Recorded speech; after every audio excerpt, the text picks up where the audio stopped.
Greetings and salutations. You've successfully arrived at the Bloody Disgusting Network.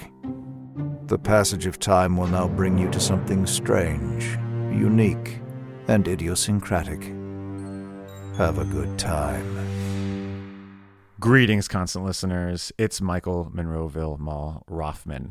So today is a very curious day for you, constant listeners, because you have a choice, like the characters in The Stand.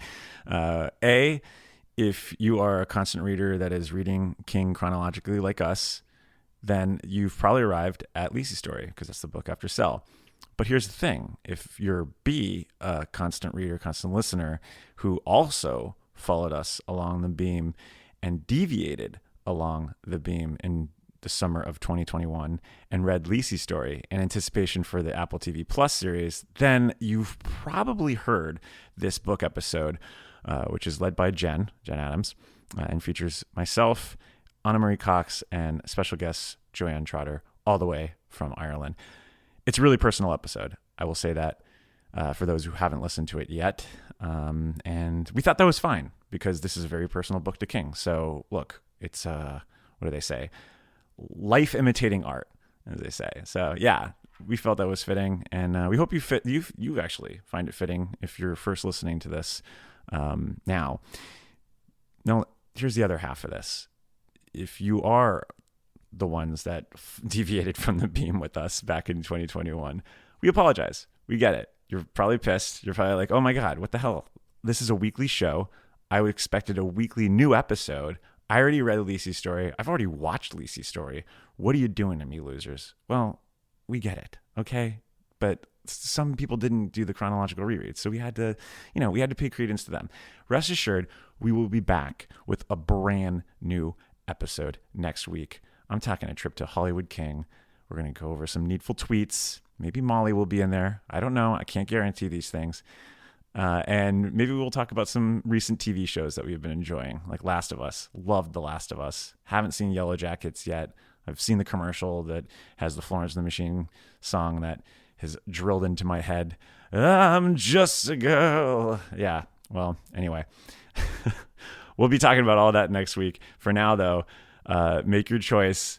If you haven't read Lisey's story up until this point, enjoy this episode. If you've already listened to it and you've already read the book and you've already watched the show, I don't know what to, actually, I do know what to tell you. You can go join the Barons, our Patreon, www.patreon.com/the Barons, where you can get all new episodes that we recorded this month, if you haven't listened to them already, if you haven't been a member, including a new episode this week, which was our spin-off show, Crichtoncast, Randall Colburn, Justin Gerber, Frost versus Nixon, all about Sphere.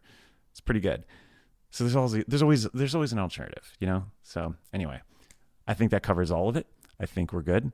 I think it's time to go.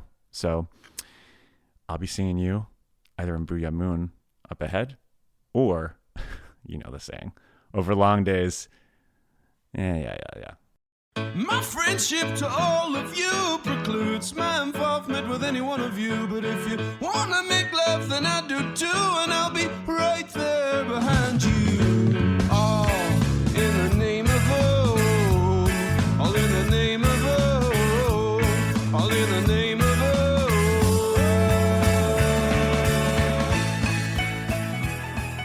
Greetings, constant listeners, and welcome to another episode of the Losers Club. I am your host, Jenn Gunky Adams, and we are taking a little bit of a detour, or a jaunt, if you will, to Booyah Moon today. And I always want to say booyah, and that's the only time I'm going to do it for the whole episode, I promise.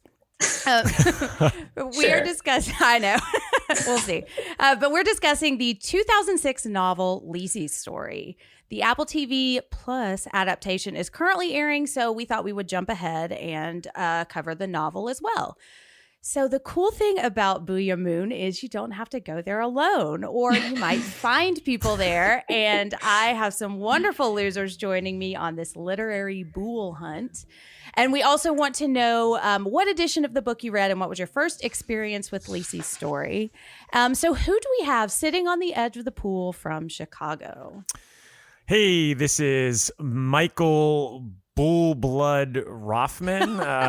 It's funny because I could have kept Monroeville Mall because it's in Pittsburgh, or it's outside Pittsburgh, and I guess it would have fit the story. But yeah, so I read the paperback Pickett books or pocket books. Pickett books. Pocket. Yeah. Okay. I was like the off-brand. Yeah. Right. No. I actually found this paperback.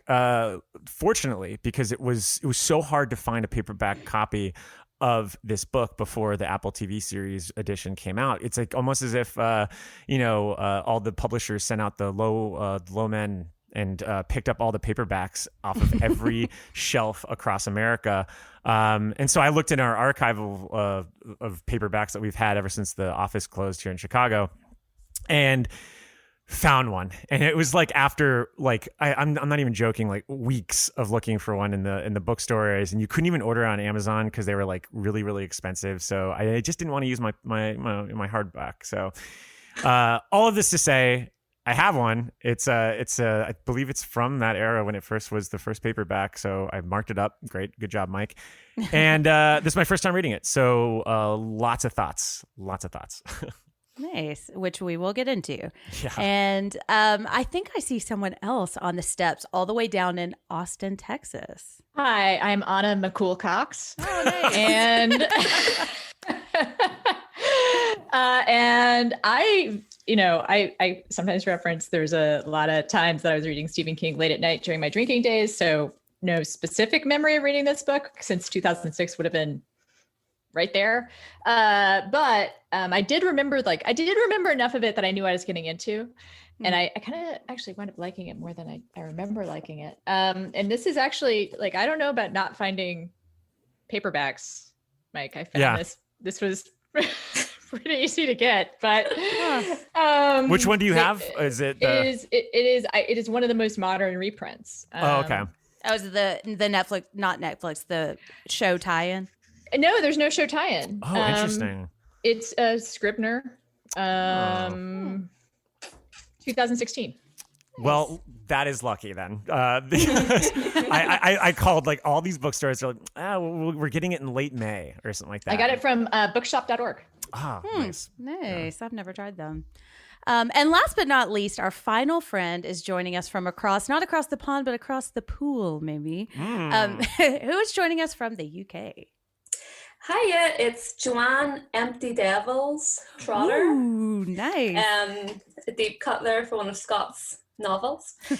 So basically, I was reading the hardback first edition, because generally I'm quite good with taking care of my books. I don't mind reading the fancy first editions. So yeah, my first experience for this one, I first read it back in 2016, according to Goodreads. And then I read it again in 2018, and this is my third reread now for the TV show. And it's one of my favorite King books, which is why I've visited it 3 times in the last 5 years. So I'm excited to talk about it with everyone. Oh, wow. Well, and I think I have the same edition, although I took my book jacket off. Mine is the Scribner, I think, first edition, and I got it at a used store a while ago. And this was my second read of this, and the first time I was reading it on my chronological reread probably about 5 years ago, and I don't want to say I hated it the first time, but when we get to a part that we'll talk about today involving a can opener, I was so angry, and I was already annoyed with the language, the gunkies, and so I just checked out, and I really didn't remember what had even happened at the end, because I was just kind of reading and listening, and just kind of my mind was wandering, but I had checked it off my list, so I was really not expecting to like it, and I was shocked at how much I loved it this time. I still do have some problems and some questions, but I feel like the place I am in my life right now, I was much more willing to go where this book really wanted me to go, and I really connected with it a lot more this time, and I really, really enjoyed it. So, sometimes if you don't like a book, try it again, I guess. Yeah. Yeah. Or yeah. not, sometimes your first read is, justified. Anyways, all that. So now that we are all on the path, let's head past the Ark of Pooh, past the Hollyhocks, past the cemetery, and head to the Derry Public Library to discuss the history of this novel in a section we call the Derry Public Library. Mike Hanlon, if you see... Excuse me, sir. Do you have Prince Albert in a can? You do? Well, you better let the poor guy out. Tell Mike Hanlon that I had to go, that I had to get cleaned up. Tell him. Tell him I'll see him tonight. Get out! Last chance, Tosha. Get out! Get out! Excuse me now. So Mike is our resident Mike Hanlon, if you will. I know you did a lot of digging into the genesis of this story.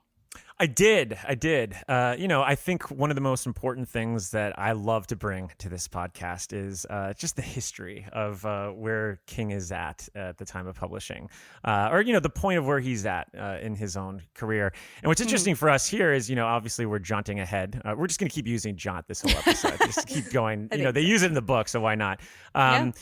But we're obviously skipping ahead, because we just literally wrapped up. We're still in the late 90s here in the Losers Club, but we're leaping ahead to 2006. So we got to ask ourselves, where is he now? So this book published October 24th, 2006, and it was actually the second of two books that year. Cell had dropped earlier that January. It won the 2006 Bram Stoker Award for Best Novel. It was nominated for the World Fantasy Award in 2007. It was actually, the origins traced back a few years before that in an excerpt called Lisey and the Madman. And that was published in McSweeney's Enchanted Chamber of Astonishing Stories, which is, I love that. It sounds like Lemony Snicket's or something like that.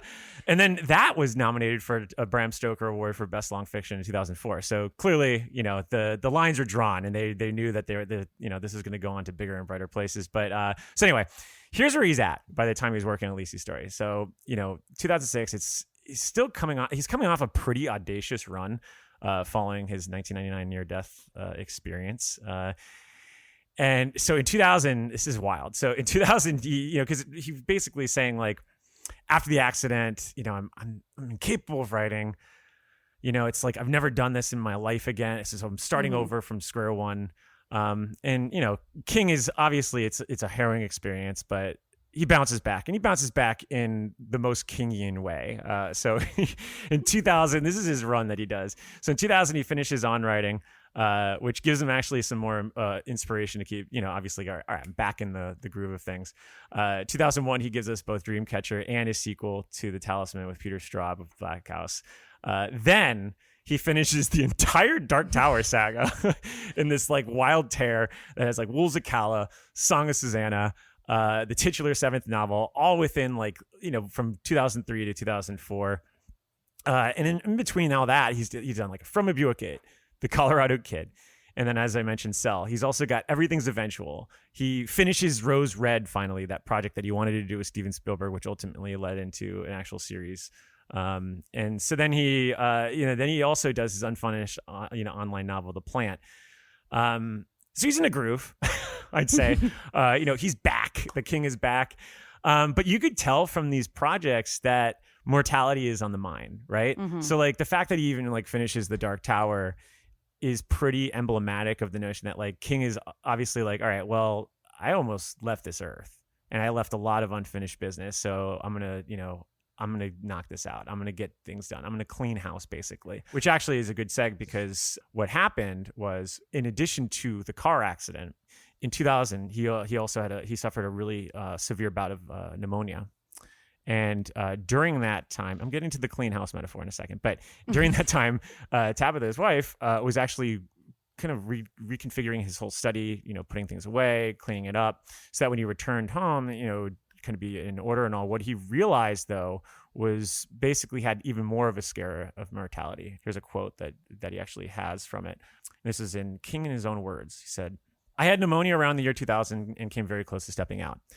When I came home from the hospital, my wife had cleaned out my study, and I thought to myself, I've died. I'm a ghost. And the idea for Lisey's story came from that. Particularly the idea that writers, when they make things up, they go to a different world. Obviously you can connect this to the fact that there is a mortality issue, right? Like the fact, and he admits that too in book page at the time of this release. He said, sure, there's no doubt about that. I had the accident, then I had the pneumonia, and I realized that I was closer to death than I ever even thought. So he admits to these mortality issues. Now, what I think here that he's doing, even also with Lisey's story, is checking off another box. And I think it's the idea that he's paying homage to his wife.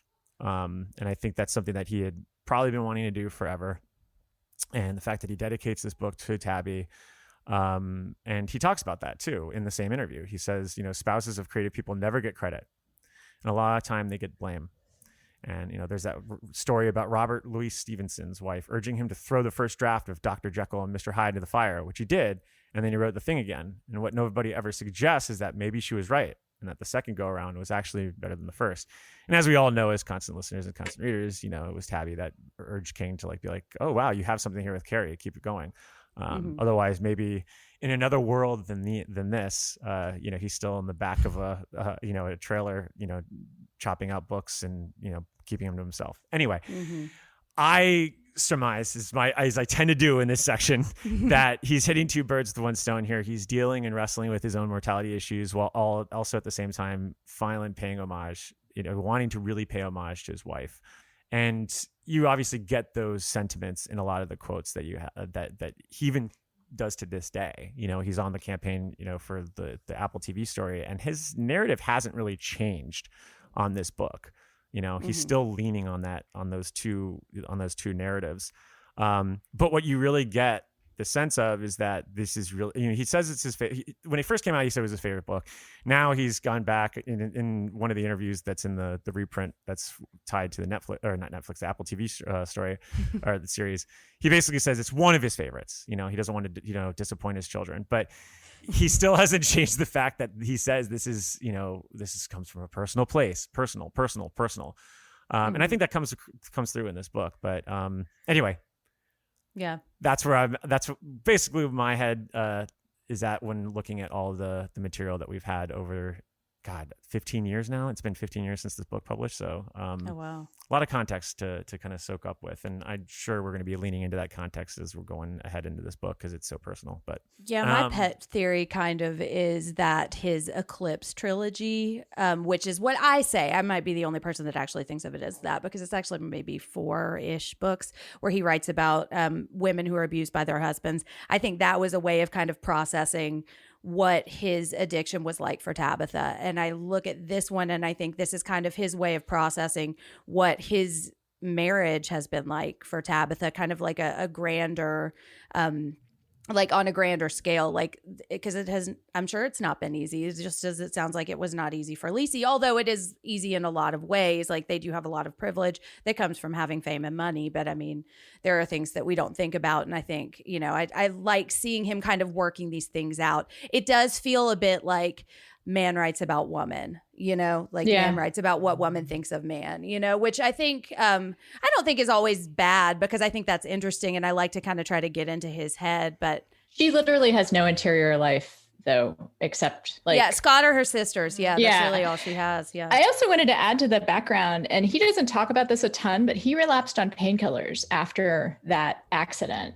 And right. I think that must have informed the writing, because in the few interviews he's done where he mentions that relapse, he talks about the dreams and hallucinations he had while he was on these heavy duty painkillers. And also I just remembered this period also because I guess it was incredibly productive for him. But also because Dreamcatcher, also what he wrote while he was in that relapse. So there is some ways that it informs this. And I also think that idea of escape would be something that someone who is in the grip of a relapse would really be attracted to. Yeah. I mean, the idea that he's escaping into that other world, like, he attributes so much to it as like the process of writing, but the fact that it is this like real metaphysical world that he's pretty, forward about, there are some interviews where he says like, oh, it could be metaphorical, but for the most part he says like, no, it's a real place that they go to. I think that does speak to that truth. Yeah. Although now I'm like imagining like, Tabby coming back from to the hospital and he's just like vanished and then the sink is on or something like that. Well, that's what happens when you're using though. Yeah. You do vanish. Mm-hmm. I mean, that's like, as someone who's been in relationships with using people, they go away. Like they're not there anymore. So I don't know if how much of that's intentional, how much of it isn't, but he's clearly, like you said, he's clearly working out more here than in his usual.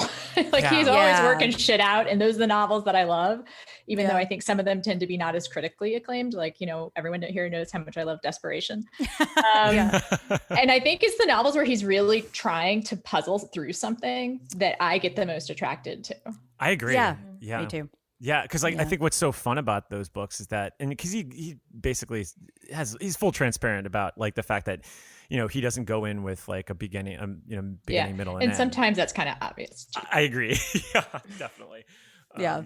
So you get the sense that he is like tinkering, but in a world that seems far more personal than I would say even the majority of his novels. Sometimes like there comes the it's so explicit in saying like Tabby is not Lisey, I'm not Scott, but then you say like, well, the foundation is certainly there. Right. Yeah, the example he gives, because I found a quote about that says, in an interview with Bookpage, King cautions that Lisey's story should not be read as autobiographical. For instance, the Kings have 3 children and the Landons are childless. I love that. Yeah, okay. Hey, look, I like kids. Exactly. Our dog is brown and the Landons' dog is, But yeah, it permeates, and he's such like, he writes what he knows, Now, I mean, I will say we know that his father left when he was very young, so he's not writing. I mean, I think we could pretty safely say he's not writing about any kind of coded personal experience. But I think this is such like an allegorical story, which are the ones that I tend to really like, because then I can kind of just project all of my my shit onto it. Yeah. And that's part of why I don't think I liked it the first time, because I was just not really looking for that. I wasn't really in a place to do that. But I found a quote. Tabitha apparently does not like this book very much. I could kind of see that, honestly. I could too. Yeah. So in another interview, and I think it was from Bookpage again, I don't think she's really crazy about this book, to tell you the truth. He says, I think that she respects it and everything, but she's real quiet about this book. She says to me sometimes, are you ever going to write about anything besides writers? I know. Go Tabby. I mean, go Tabby. Yeah. I love the two of them. I do think, and more of the quote, I do think sometimes she feels like I've gotten caught in a little bit of a warp there, and she may feel that it's a little close to the bone, which I can see. And like, Mike, something you and I were kind of texting about, like, I imagine this book probably represents an extremely stressful and painful time in her life right now. And or not right now, but like, while it's nice to get like that acclaim, or like, yes, Tabitha was really the one that saved me, it's still really hard to go back to that time period, So I imagine reading this, it was just hard to read, Yeah. Also, like, there's also like, go ahead. I was gonna say, do you want me to talk more about living with someone who's in addiction? Because like, yeah, like even that I really reacted to the scene or the section where she talks about hunting for his empties. Yeah. As someone who's hunted for empties. Yep, I've done that. Mm-hmm. And that it's horrible. I mean, and to also know that the person you love is in there somewhere. That's not the right metaphor, but that person is gone. Yeah. And that there's these clues. Actually, I could get really into this, because there's these clues that you follow, that is this person using? Are they lying to me? Are they really present? And also the part about Germany was also like, that's sort of the flip side. There is another experience of living with an addict alcoholic where they get that way. And it's still like not the same person. It's still not the same person. Yeah. And she intuits that, right? Like, and he winds up confirming it.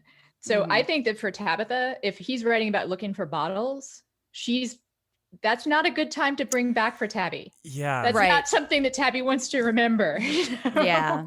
And the fact that he would pick up on that, because I remember when I was there, I like would always kind of try to hide that, So the fact that it is present in his mind as the person who would be creating the stash of bottles, tells me it's probably very, very much on her mind.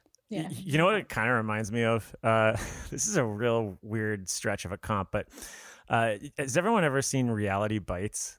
Yes, I love that movie. Right. I'm a Gen Xer. Excuse me. Okay, great. Because I always feel like I'm on the cusp, like I'm like Wilson in Home Improvement, looking into like Generation X, because like I certainly that's when I'm most aligned with. But I think of this as like King publishing this in the same way that like Ben Stiller taking Winona Ryder's tapes and like basically being like, hey, look, I got you this thing on MTV, and like, you know, it's all this is like, it's like, you know, all the stuff that we went through, you know, that you went through, and like we're gonna finally like iconize it, and like, you know, we're gonna put it out there for people to see, and you know, and we're gonna like do it justice by like, you know, really showing like the emotions and capitalize on that in a sense. I feel like almost that could be that sort of, you know, the way that Winona feels about it in that movie could almost feel the way that like maybe Tabitha does about the fact that like there is a lot of this personal on the page, and maybe that's her way of saying like, you know, you do write a lot of writers like in a way saying like, well, you also write a lot about yourself on here.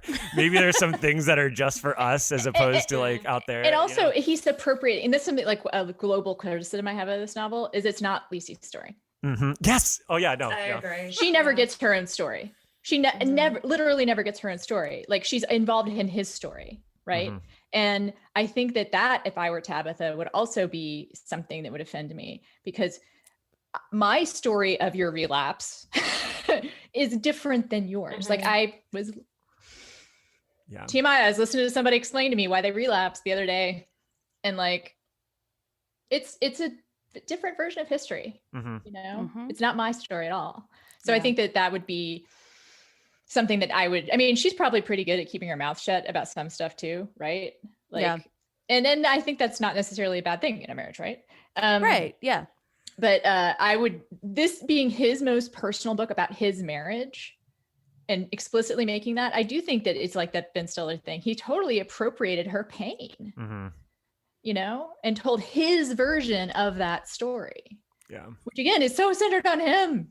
Like, yeah. And that's one of the main issues also I have, even when you think about it thematically, with like the relationship to memory and the past in here. And I've been thinking a lot about it lately, just because of, I mean, obviously we've coming off a year where we have nothing but thoughts in our head. Not a fun time for me, but I guess I don't really like that, which is why I always have like constant culture around me. But I think of the idea of like what this, you know, the story stresses that like the past is always present, right? It's always there. It's always moving. It's always changing. But what I think that this story kind of only hints at is the fact that like there's really no such thing as the past. Like the past is so subjective, and there's really no way to ever find like an objectivity with the past. And like the concept of like the past always evolving and always being there is flawed, because the past is consistently changing left and right, no matter how many times you reflect back on it. Like if you look back at something that happened in 1995 today, and then look back on that memory 2 days from now, like there are probably going to be little things that change, you know, even from that small gap of time. And I think that's something that's a lot of people forget about sometimes when they're thinking about, well, these things happen with two people, and if we're talking about it and reminiscing about it, like it almost becomes like Rashomon, where like it doesn't matter how many times, every time you talk about it, that sliver of the past is going to change. And maybe that's what he's trying to say at with like the idea that the past is always, you know, there. It's always, you know, present. And the past is always present. I actually just give me that the long boy is the past. Yeah. You know, it's like gathering it dust. contains everything, and it contains everything, and it's always the present too, right? And it's shifting. It's getting. You could probably take that a long way, actually. Yeah. Yeah. Also, the representation of the long boy in the miniseries is. Oh, I was kind of into it. I wasn't sure. Shouldn't show the monster. Like really. I have like no visual, like I don't read visually. And so I was like, oh, that's what. Also, I have no idea what a piebald side is. I didn't what either. does that mean? I know what piebald is. Do you want to know? What is it? Yeah, what is it? I thought it was interesting he used it in the way he did, but piebald is like a spotted cow or spotted dog, like a blue heeler dog. Like that's piebald, that spottiness. So he's not using that in terms of fur, though. He's using that in terms of like that's weird spottiness, that amorphous, like changing pattern. Ooh, Do you want to know what I thought it was? Sure. I thought it was when you bake a pie and the bottom of the Oh my crust God. kind of looks weird. I was like, is it a pie? I got the image of like that fish creature that came out like a few years ago that looked like one of the cartoon characters or something like that. It's like it looks like almost like Kirby, where it's like just a fate that's bald face almost. Look, I don't know. That's what I saw, and then no, didn't work. But in the chat. yeah. Oh, the piebald. Maybe we can post a picture of what piebald actually This is my Texas being useful. Nice. Well, and I had a hard time finding reviews of this, of the actual book, probably because like reviews of the show are kind of flooding all of my searches right now. But I found one from, let's see, that I actually kind of agree with, because like what we're talking about, I agree with all of what we're saying, and I think we're going to get into it. But this is by Janet Maslin, I believe, from the New Yorker or the New York Times. I guess I should probably check that. New York Times, yes. So she says, here is a tender, intimate book that makes an epic interior journey without covering much physical terrain. It can move great distances while traveling no further than from a house home to lonely Lisa Landon, the widow of a writer a la King, to its neighboring barn, the late writer's mostly benign one-boy clubhouse. The scope sounds modest, yet this book is haunting even by Mr. King's standards.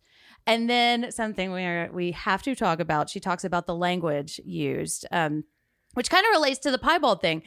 She says, his use of language in Lisey's story is so larded with baby talk that it borders on the pathological, which I agree with. And like, I don't know what a piebald thing is. So like when I miss that, like that's a fundamental thing. And I think one of the things I've loved about the miniseries is like he's cut a lot of that, and like because that took me out. It took me a long time to figure out what the hell he was talking about, And I wonder if he got so into the interior language that he forgot that like his readers aren't in that interior, Yeah. There is Google. Yeah, there is. That's true. I'm sorry, Jen, but like, if you really wanted to know what piebald was, well, I just thought it was like, a pie thing. It's there on your phone. It's right there on your phone. That's true. Yeah, I would say though, the one of the issues that I have with a lot of the fantastical, he should not have assumed that people knew. I do agree that it's an obscure enough term. Yeah, that it would have he could have like used some kind of like context cues to like. And actually he almost does. He talks about when it looks like skin cancer. Oh, okay. Maybe I missed that. That part. Actually would be that's what he means by piebald. Piebald, I guess, technically is also about discoloration of pigment. Mm-hmm. So that's what it looks like. So I've been watching it concurrently with the series, or reading it concurrently with the series, and I thought that helped just because one of the things that I had, and this is certainly emblematic of his last 3 books in the Dark Tower, in parts of the Wastelands, I think, is where I'll just read stretches sometimes and I'll be like, okay, and there's a lot here and I don't know exactly what you're trying to grasp visually sometimes. And I feel like sometimes with Booyah Moon, it gets that way. But so that's where I can kind of see where it's like the piebald thing where it's just like, okay, so you're it's almost like you're putting a puzzle in your head of like what he's trying to say, which is what I imagine like adapting the series that it makes sense that he would have to be involved because if they're like, all right, so you got this long boy, Stephen, can you sketch it out for us? do you think maybe you could sketch out like maybe just like what the Booyah Moon looks like? Because I'll say in like the Dark Tower, there are parts where you get to like fantastical lands, especially in books 6 and 7, where I'm like, I was just rereading so much where I'm just like, okay, I think I got it. Yep. Same. I will say the pool looked exactly like how I envisioned it. 100%. I thought that was like, yep, that's what I saw. You know? Yeah. Chilling. I think so, but my vision of the long boy was a more like worm like same thing. So that's why the series, I was like, I guess I do kind of love about King that he often uses adaptations to like edit. Yes, I definitely think he did that here. To like fix things that he thinks maybe didn't work the first time. So I can see like why he might have changed it also. But I do disagree with the decision to show it so soon. Because I think one of the things that works in the book is that it's just you see the side. You just see this stretch, what I envisioned as a stretch of really gross skin. Right? And that is pretty terrifying, actually. Yeah. Like to only see that and to know that it goes on either side as far as the eye can see. It's pretty, that's it's way more scary, I think. Yeah. Definitely. But I think that's why I find each reread to be more beneficial, because from the start you know what everything is, instead of being like, what is a blood bowl? Is it a clue? Is it a, I don't know, whatever, but like a gift, I suppose. But like, that's why I think rereads are really good for this book. And I think that's why as well people might be struggling with the TV show, the first few episodes, because it is very, you have to be patient with it, I think, which is what I like about King books, because he does use so much language that he's created. But I guess it is just frustrating for people who don't know yet what it is. Yeah. So.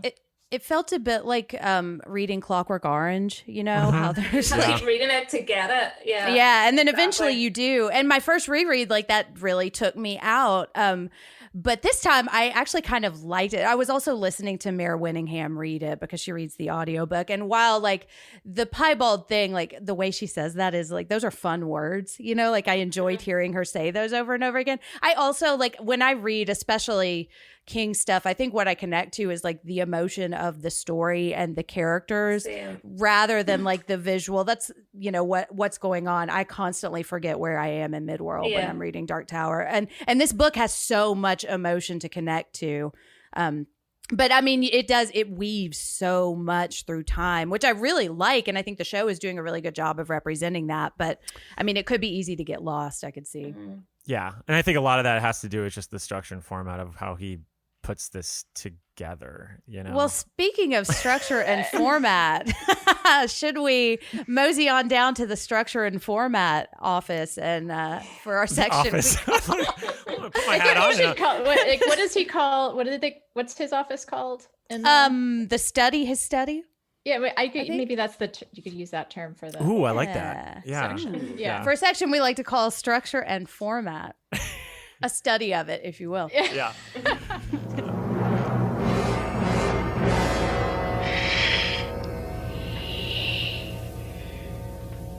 Look at me. Look at me, teacher.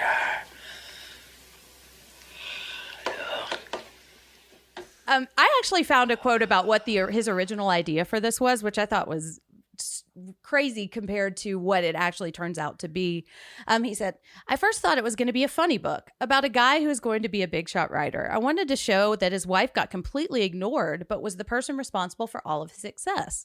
I wanted to have 5 or 6 things in the background where she had actually pulled all of his chestnuts out of the fire. So basically like a exceedingly wacky version of him taking Carrie and getting it published.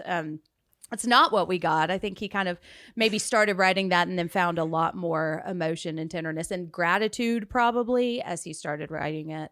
But I thought that was interesting. Yeah. I mean, he does a lot of this type of writing in a lot of his current books, but what I really like here is the Russian doll style storytelling he's doing. I mean, like I've kind of harped on him a little bit for doing like lateral passing in terms of memories. It's certainly something that they do in the Stand reboot, whatever, where they like, go back to someone's memory and then they on a past event, and then within that past memory pivot over to someone else that is also having a past. And you're like, wait a second, you kind of have to follow the breadcrumbs here. I think he does a pretty good job in being able to show, where the breadcrumbs are going, just because we are also in like third person omniscient. But I think what's interesting, and you see a lot of it, especially when when Scott's having to talk about Paul and his father, the way that we start from the present and then go to a pivotal event between, Lisey and Scott.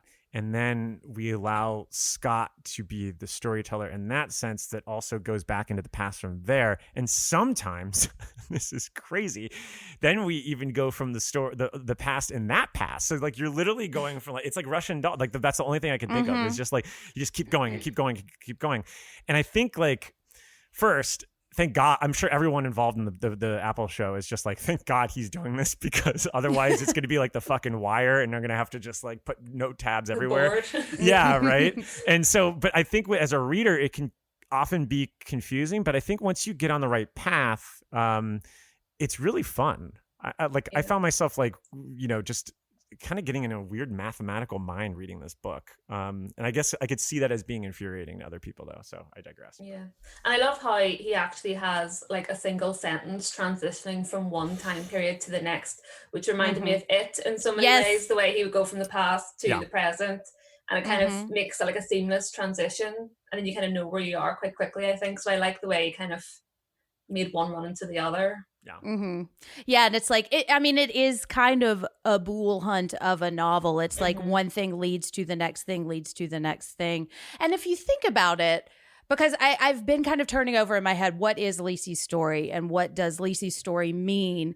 And I think, and I've got more thoughts about it when we get kind of to the hook and to her character, but like the writing at the very end is really the only time I think we see Scott actually write, because you could read everything of Scott is from Lisey's perspective and from Lisey's memories of him, which is a little like narratively problematic because she wasn't there. So how is she going to remember all of the nuance of these flashbacks? I tend to just kind of let that stuff go.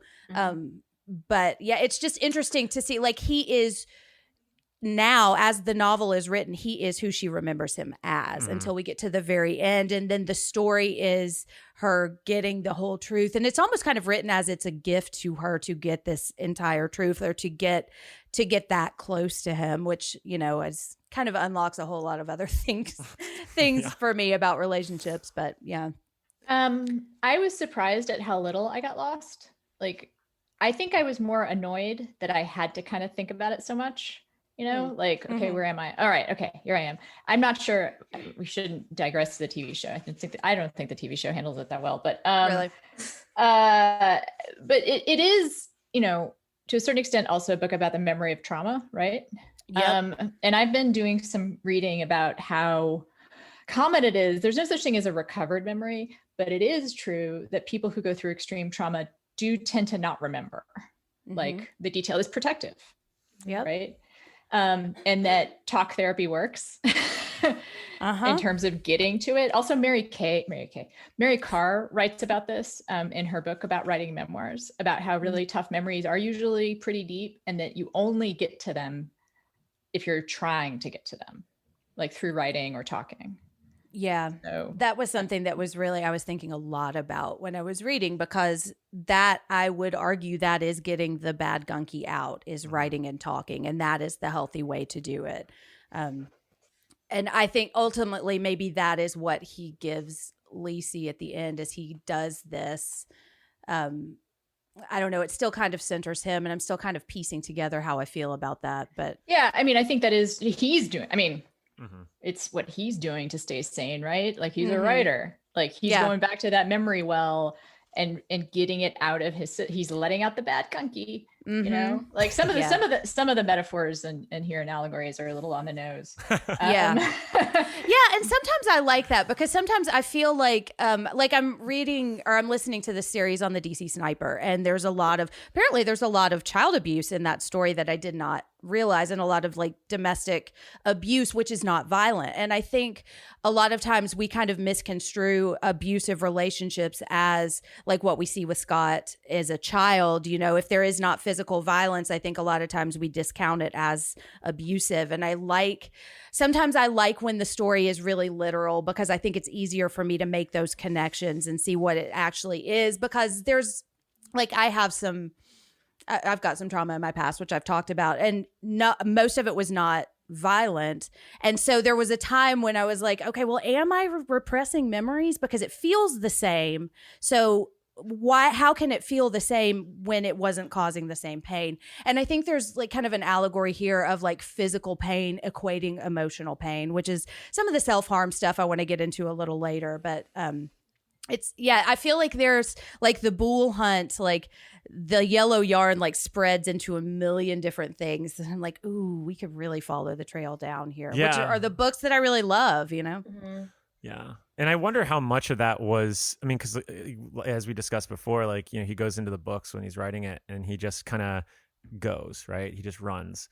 I wonder how much of that came while he was writing it, and it was like subconsciously, or did he actually set out to like say like, all right, well, these themes that I'm talking about really feel applicable to this style of storytelling I'm doing. Because like I think you could make the case either way. I think I'd like to believe more that it's subconsciously and it actually proves the point more that by him. For what it's worth, I think, I mean, whatever everyone else's experiences is as a writer of fiction, like I think first time through that first draft, you don't know what you're getting, and the themes that emerge are pretty, like you'll see it on the second read and you'll be like, oh wow, that's what I was working out, you know. But we know that, and also, can I have point of structure and format question? Yeah. Why does the Boole hunt start when it does? Like, what is actually the precipitating event? Because if it's Zach McCool, how did he know that was going to happen? Or did he intend the Boole hunt to start a long time ago? And was the point of the Boole hunt that she get his story? I mean, I guess she never got the father killing part of the story when he was alive, right? And also, again, like, why now? Like, was it intended to start earlier, but since she put off his study, it didn't start then? Or did he have some kind of weird vision to the future where he knew she was going to be terrorized? Yeah. I mean, because could you make the argument that it was Amanda? You know, that maybe I thought that, he saw maybe that she was going to have some kind of break. Right. But then what's the Boole hunt about? Yeah. Like, it's not about bringing Amanda back. No. So that is, to me, like a pretty big flaw. Like, I mean, I like the book anyway, but there is even also, I was wondering how the miniseries was going to address this. And it is just like, it starts with her just kind of seeing the shovel, right?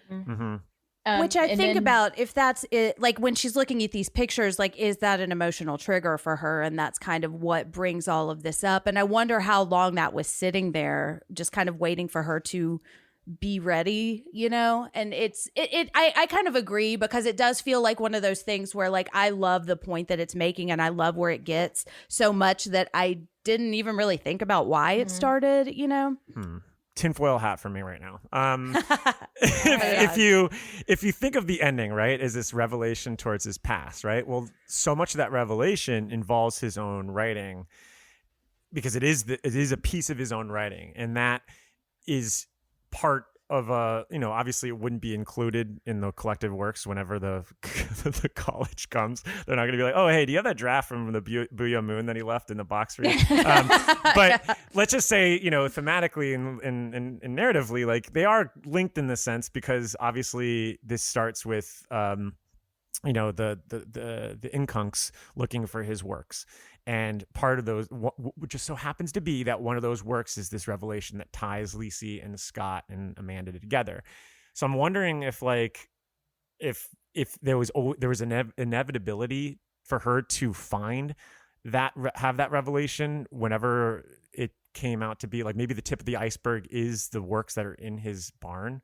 And that once that started, that discussion about those works started, she was going to go into the Boole hunt, because, like, all the clues are pretty embedded within that area of her I think that to the degree that there is an intentional structure, it is sort of, I think he would argue that the Boole hunt was planned far in advance, and there's just sort of a happenstance that Zach McCool gets involved at the same time. Yeah. Because sometimes whatever, the dog does take a 3-day journey. Sometimes, like, it is, sometimes coincidences do happen. I think it might be a little bit of a better book. Like, sometimes you have to pull fiction back to make it seem more like fact, right? Yeah. Like, yes, weird things happen in real life, and you could write a novel that was full of nothing but weird things that all happen in real life, but people would have trouble getting into it, I think. And I think that it would have been kind of a cool structural thing if somehow either he literally foresaw that this was going to happen and created this Boole hunt so that she would have some sort of process to, like, deal with the physical and literal manifestation of anger and obsession. Or that it was somehow Zach McCool that triggers it, like, or Jim Dooley or whatever you want to call him, that it is somehow like this obsessive fan that triggers it, like, by accident, perhaps. I don't know. Like, it's a weird thing. Like, like I said, I think King would probably say, oh, just, she was supposed to go on the Boole hunt anyway. And then also this guy shows up. Yeah. And it is true that they're not really connected. They're not. Like, I feel like you can have the Boole hunt without Zach McCool. Yeah. And so maybe if I think about what the purpose of the bull hunt is and what it is that he foresaw, maybe it's just her moving on and having a hard time letting go, especially since, like, as we see, she doesn't really have that much else in her life, you know? Well, he doesn't tell us about that much else. I mean, I mean, I think that a real character, like, I think Tabby has plenty going on. You know? Yeah. And I think the show is kind of adding a little more of that in, you know, with like the library stuff. But yeah. Sorry, Joanne, did you have a thought on that? No, nothing else. Okay. I was just agreeing. Well, so we talked about pulling back and bringing things back to the bull hunt. And you know what else brings you back is the hook. So shall we move on to a section that we call the hook? And I'm sorry for those who are going to be singing that song all day. Ah, yes. Don't you see? Don't you see how clear it all is? Not only can you see the future, I can change it. You can change it, exactly. All right. So the hook, and this is we've kind of been talking a little bit about the hook, but this is where we can talk about some of the themes of the novel and like what we think it is saying. And I found a quote in the book that I really loved because I think it speaks a lot to King's writing process. I was talking about a book as a bull hunt. And on page 418, in the other room, Amanda laughed at something in the movie. Lisey smiled a little to herself. She didn't believe Scott had exactly planned all this. He didn't even plan his books. As complex as some of them were, plotting them, he said, would take out all the fun. He claimed that for him, writing a book was like finding a brilliantly colored string in the grass and following it to see where it might lead. Sometimes the string broke and left you with nothing. But sometimes, if you were lucky, if you were brave, if you persevered, it brought you to a treasure. And the treasure was never the money you got for the book. The treasure was the book. Lisey supposed the Roger Dashmills of the world didn't believe it, and the Joseph Woodbodies thought it would be something grander, more exalted, but Lisey had lived with him and she believed it. Writing a book was a bull hunt. What he'd never told her, but she supposed she'd always guessed it, was that if the string didn't break, it always led back to the beach, back to the pool where we all go down to drink, to cast our nets, to swim, and sometimes to drown. And so, which I thought was really interesting. And if you've read On Writing, he does talk about like he just kind of starts writing, and he's also talked about like uncovering it like a fossil, like stories are like fossils and you don't see the full picture. But he also talks about going back and editing the theme. Like on the rewrite, you start to see themes emerging and you kind of dovetail things. Like I know he talked specifically about the Green Mile and kind of editing to fit more of a narrative theme. Mm-hmm. And I think a lot of the theme here is that search. It's the hunt, you know? So I wonder if maybe that's why some of it at the beginning, maybe he was like, okay, I'm okay with maybe this not necessarily hanging together, you know? I felt like, a theme that I hadn't thought about for this book in my first read, definitely, and I didn't even kind of see coming, is that this is a book about the relationship between creativity and madness. Yes. And how sometimes maybe they're just the same. Mm-hmm. And he does, we mentioned there's a strange amount and choice of King's dominion in this book. Mm-hmm. And of course, one of them is the arguments against insanity fall through with a soft shirring sound, which is lifted from The Shining. Mm-hmm. And I actually on the margin, I was like, maybe this is the real sequel to The Shining. I think you're on the right bull hunt there. Yeah, because it is it's about an alcoholic writer tormented by his past, but an abusive father, and how he chooses to deal with it. It's sort of like, I think you could think of it, it's the other path Jack Torrance could have taken. Yeah. If Jack Torrance had been willing to dig into the stuff that he went through, rather than kind of write around it and try too hard, maybe work too hard. Jack works too hard. I'll work. No play. Yeah, no play. Actually, that's, yes, I will take that, because what Scott does is infuse that dark history with playfulness, right? He laughs a lot. He makes a lot of jokes. There is a lightness to his childhood in addition to darkness. And then also the character of Amanda, is another example of where creativity and madness kind of like go back and forth. I think that I really like her. Yeah, I do too. She's actually, I think, one of the most complete characters in the book. And also like, and even, you know, and as people, I think I don't know for sure, but I know Jen and I have struggled with our own mental health issues and the ways that creativity does and doesn't help, you know? I mean, I've found, Jen and I were just talking about this, but like when I am in the grip of something, my mind, I will be creative. I'm not going to write stories, but I do retreat, you know? I do make up stories for myself.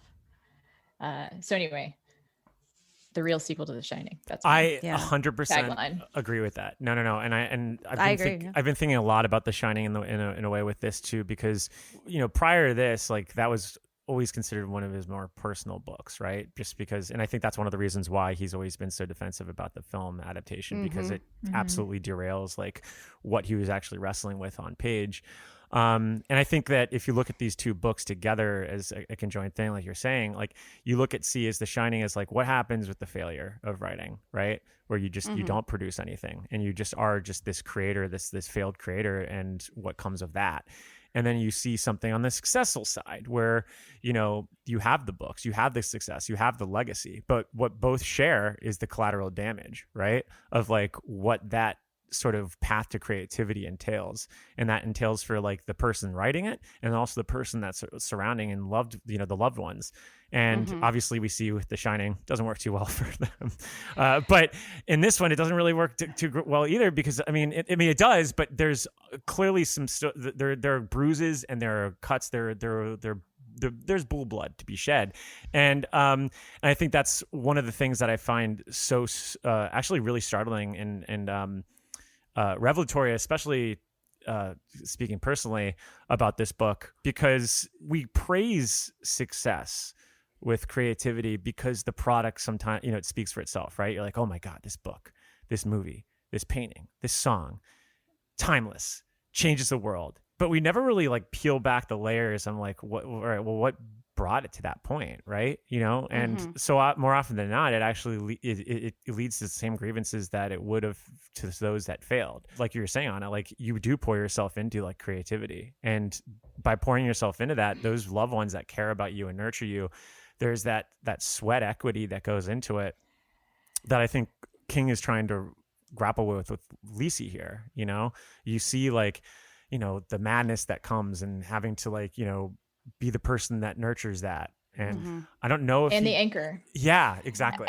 I'm also going to go back to, so in the comparison between the healthy-ish and unhealthy-ish ways of dealing with childhood trauma, that I see in Jack, like the tendency that I was talking about in terms of like when you're in trauma, you can be real creative. And he creates the universe, you know, of the Overlook. Like that's his creativity. It doesn't go into his work.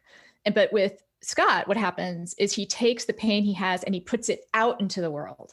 He doesn't do an interior imagination that's all just inside, which is, I think, what you could say Jack is doing. It's just very egotistical. It's very personal. It's like all his mind is creating this. Whereas Scott like pours it out. Right. Yeah. And lets people make of it what they will.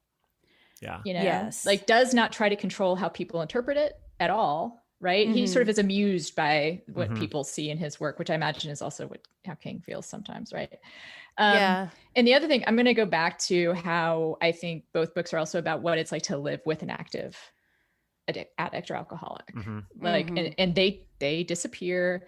And you are left on the outside trying to figure it out from it is a bull hunt. Living with an active alcoholic is a bull hunt. That is actually my new favorite thing that I've said on this podcast. Yep, it's true. Yeah. It's a bloody bull too. Yeah.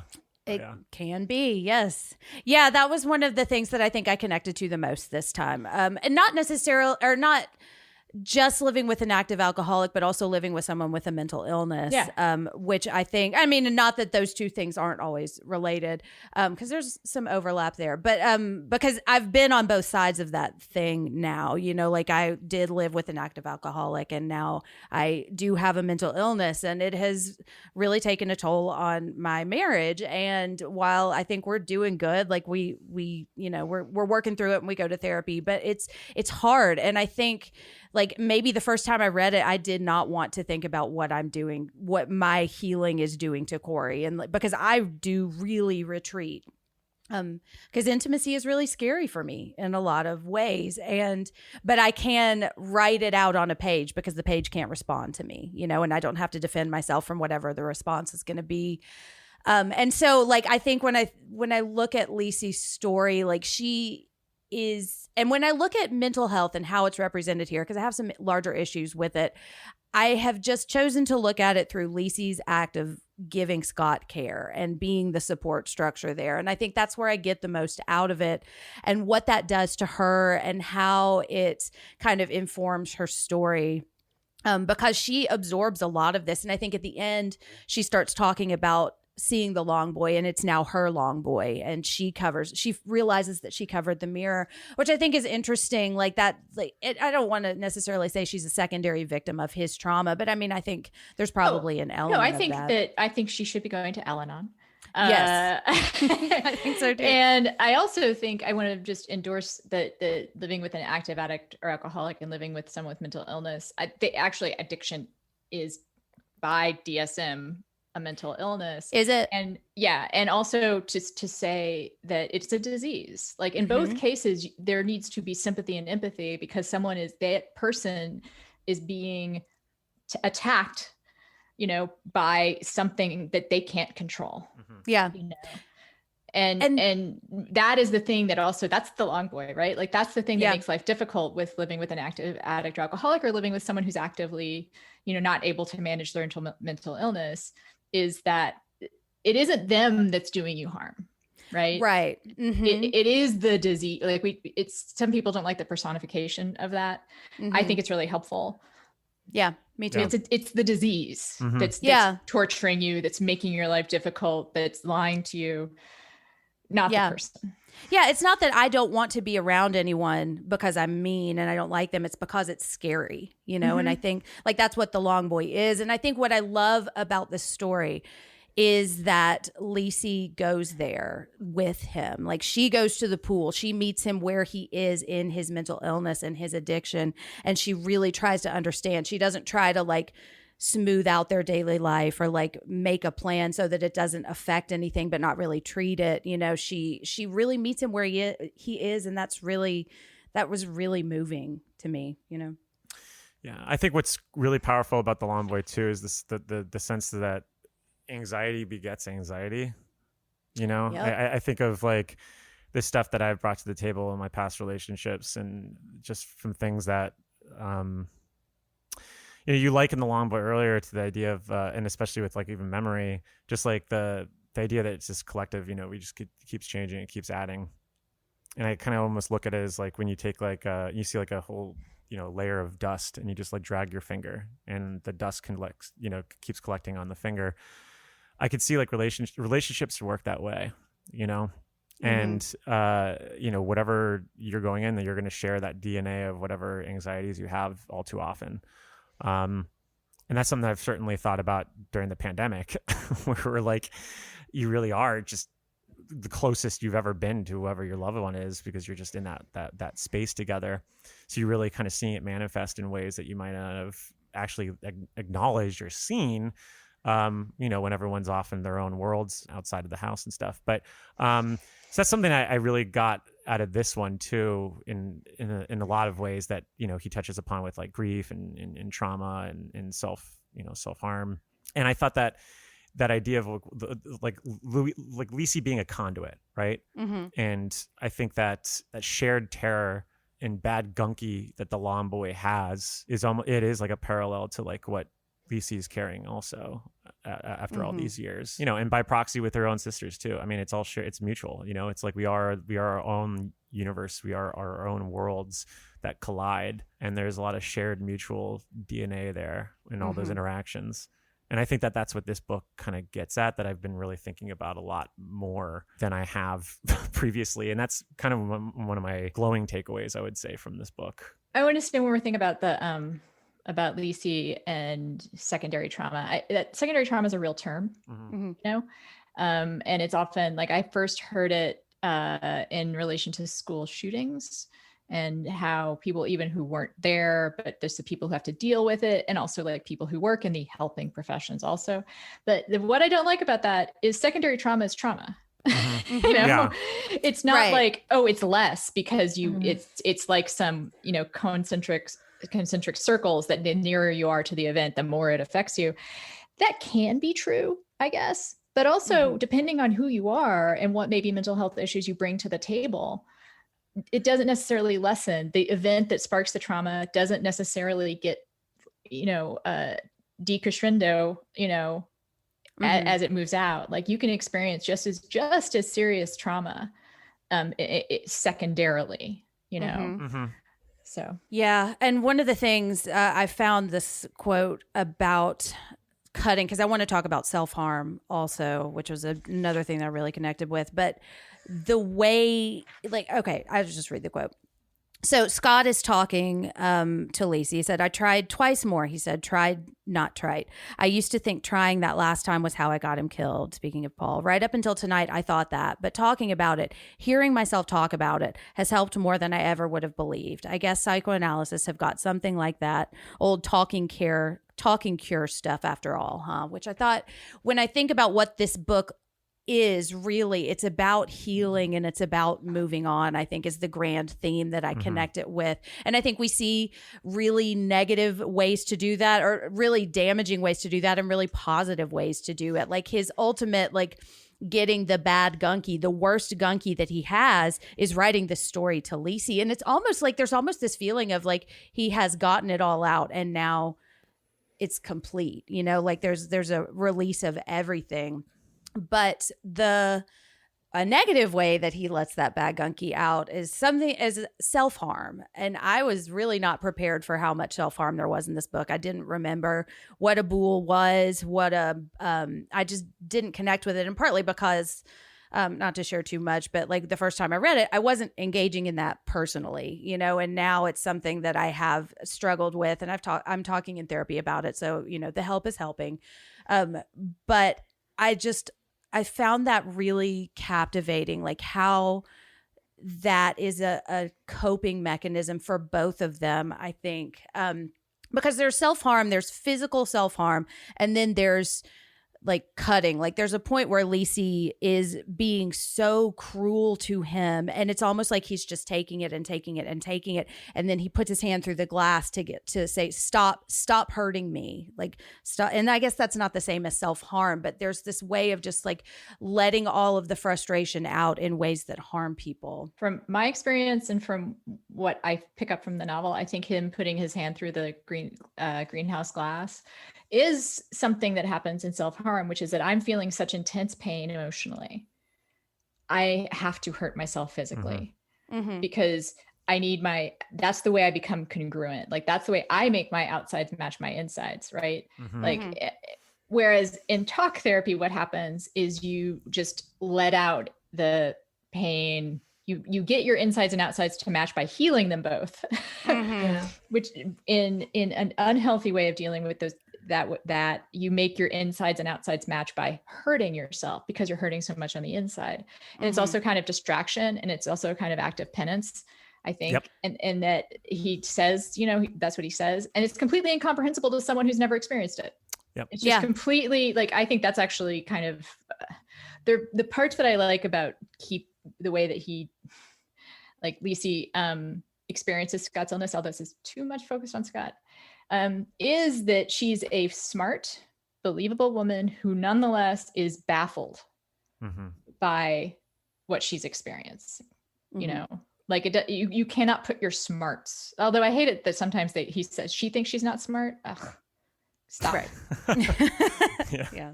And also, I don't know, he does this thing where also he has like college is like the marker of a smart person, you know, in King books. Which like, is so pretty antiquated at that point. Yeah. And like, I also don't see why. Anyway. No, but the idea of penance is interesting. And the whole idea of him talking about how, like, you know, we do the bad gunky, or we get out the bad gunky to say sorry. I hate that it's that like they use the word bad gunky because it's such a serious thing that they're discussing, and so it just it you know, it infantilizes it. But like I get it because that's where it's coming from in the story. But for me, you know, I started reading this book and I was like, God, Scott, what an asshole! Like warning sign, warning sign, warning sign, and and it was just, and I was reading it with my girlfriend, who starts laughing, and I was like becoming more and more critical. And you could hear it also on the episodes, for the first 2 episodes for Lisey's story, where I'm just basically being like, man, who the hell would I want to be with Scott? And as I'm reading it, it's funny because like I've said on this podcast how I relate to Jack Torrance a lot, and a lot of it is because I turn inward. Like there's nobody in the world I hate more than myself. Like that's where I always say there is such a vitriol for myself that it gets incorrigible sometimes. And a lot of that comes into the idea of what you're discussing on it with like penance, right? Where like I come from a Jewish household.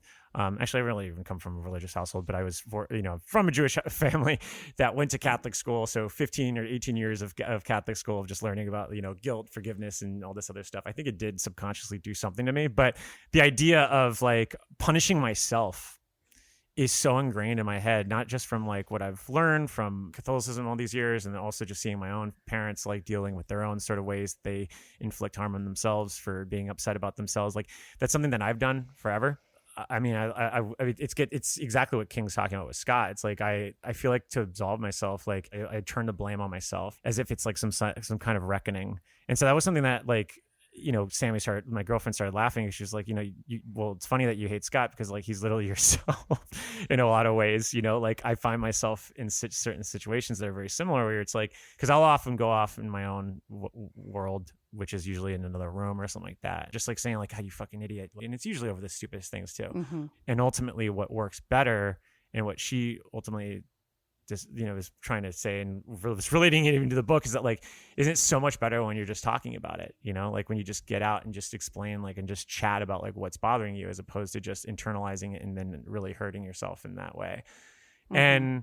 And, but then, what I feel like happens is what we're talking about with like, the Dakota secondary trauma, right? Like that idea, like, well, we're sharing it and now you're experiencing these things and stuff. But I think, you make the argument that it was already experiencing because we're living together, right? And so like if I'm unhappy and just in a dour mood and stuff like that, well, that's the sort of trauma itself. So anyway, sorry I got lost in the weeds there a little bit, but I feel like that's kind of like where I'm at, where that's where I found myself actually relating a lot to like the themes in this book in the way that I didn't expect to. Mm-hmm. And I just thought that was kind of an interesting 180 of from starting the book to the end with Scott. But anyway, I digress. Apologize.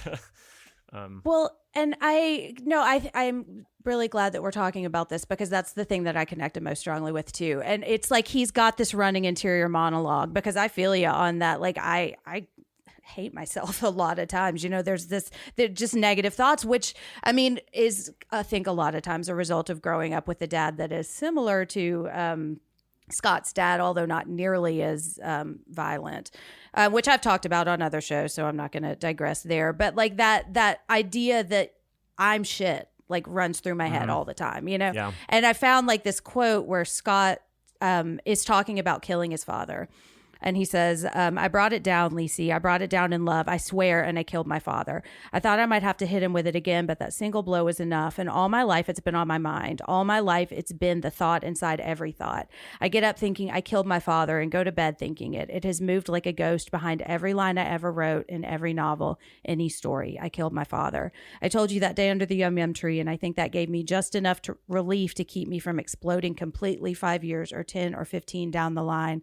But a statement isn't the same as telling. And I think about like when you have internalized this idea that there is something wrong with you or that you are not enough or you are good enough, like you hear that in every criticism anyone ever says, and so when Lisey is mad at him and yelling, it's like she's hurting him. And by cutting, which is something like I think you don't have to hurt me for this thing. I know that I am shit and I'm going to hurt myself to prove to you that you can stop hurting me. Stop. You know, it's like a defense in a way too. And it's like, I understand this hurting myself is a way to show the world that I didn't forget that I was wrong about that I, you know, that there's something wrong with me. And I say all of this, I really worry a lot about ideation with self-harm.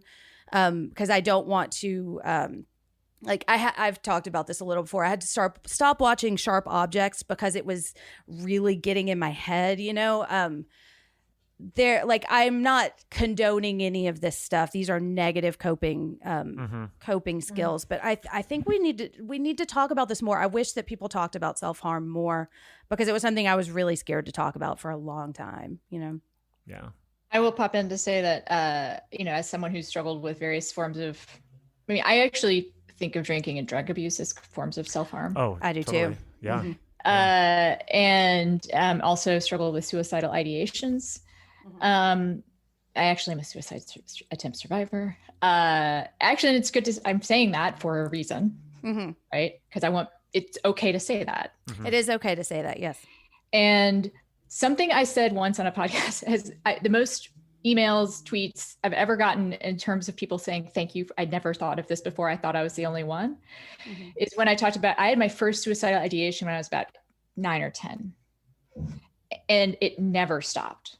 It was always an option in my head. If things got really bad, I can always commit suicide. Yep. And it was an option in that when I would see a way of doing it, like standing somewhere high, standing next to a train track, you know, like a lot of times it'd be like, wow, if I wanted to, I could commit suicide right now. And it wasn't until I got to rehab where I had a counselor point out that that's not normal. And also that I didn't have to live that way. That it would be possible for me to have a life where that wasn't something that was always on my mind. And I just get so many people telling me they also never thought it was they never realized that there was another way to live. And they thought maybe everybody always had suicide as an option. It was a revelation to me to be like, wait, you don't? Like the counselor, like, that's not something you think about? Nope. Yeah. And she had me, or he actually, had me keep a journal of how many, during my stay, like how many times I thought about it. Which showed me like, oh yeah, this is weird. I mean, I don't want to use the word weird, but it's something you don't have to live with. It is. And also the more people do it, the more suicidal ideation you have, like the more likely you are to actually go through with it. And so talk about it, tell somebody. I've also a veteran of calling a helpline, an anonymous helpline. I want to tell people right now, like calling the suicide hotline, that's what they're there for. And there's no such thing as too small a problem. If you think you're suffering from something, it's like, and it seems trivial and like, oh, why do I, you know, no one will, this person will laugh at me when I tell them that I'm feeling suicidal because I got a B on a paper. Nope. It's all good. And the person on the other end of that line will tell you that. And in fact, the time that I called, I thought I had a small problem. And I said, I don't know if this is enough of a reason to call you. And she said, if you think it's enough, that's my ad for getting help. Yeah. Knowing that you don't have to, and I don't live that way today. That's amazing. Yeah. Well, and that's the other thing that you don't have to live with is like this idea that he killed his father. Like one of the big revelations for me was like a lot of the stuff that I had been beating myself up for a long time about was like, no, you were a child. You were not the responsible party here. Like it sometimes like that's what therapy has helped me see is kind of reframing that too. Like I can just choose to believe that this was not my fault and that I'm not shit, you know? Yeah, and I guess that's what Lisey comes to represent for him. Is that that light that's how he gets able to come around on things. Which there's a lot of problematic notions about that, but at the same time, it's realistic. People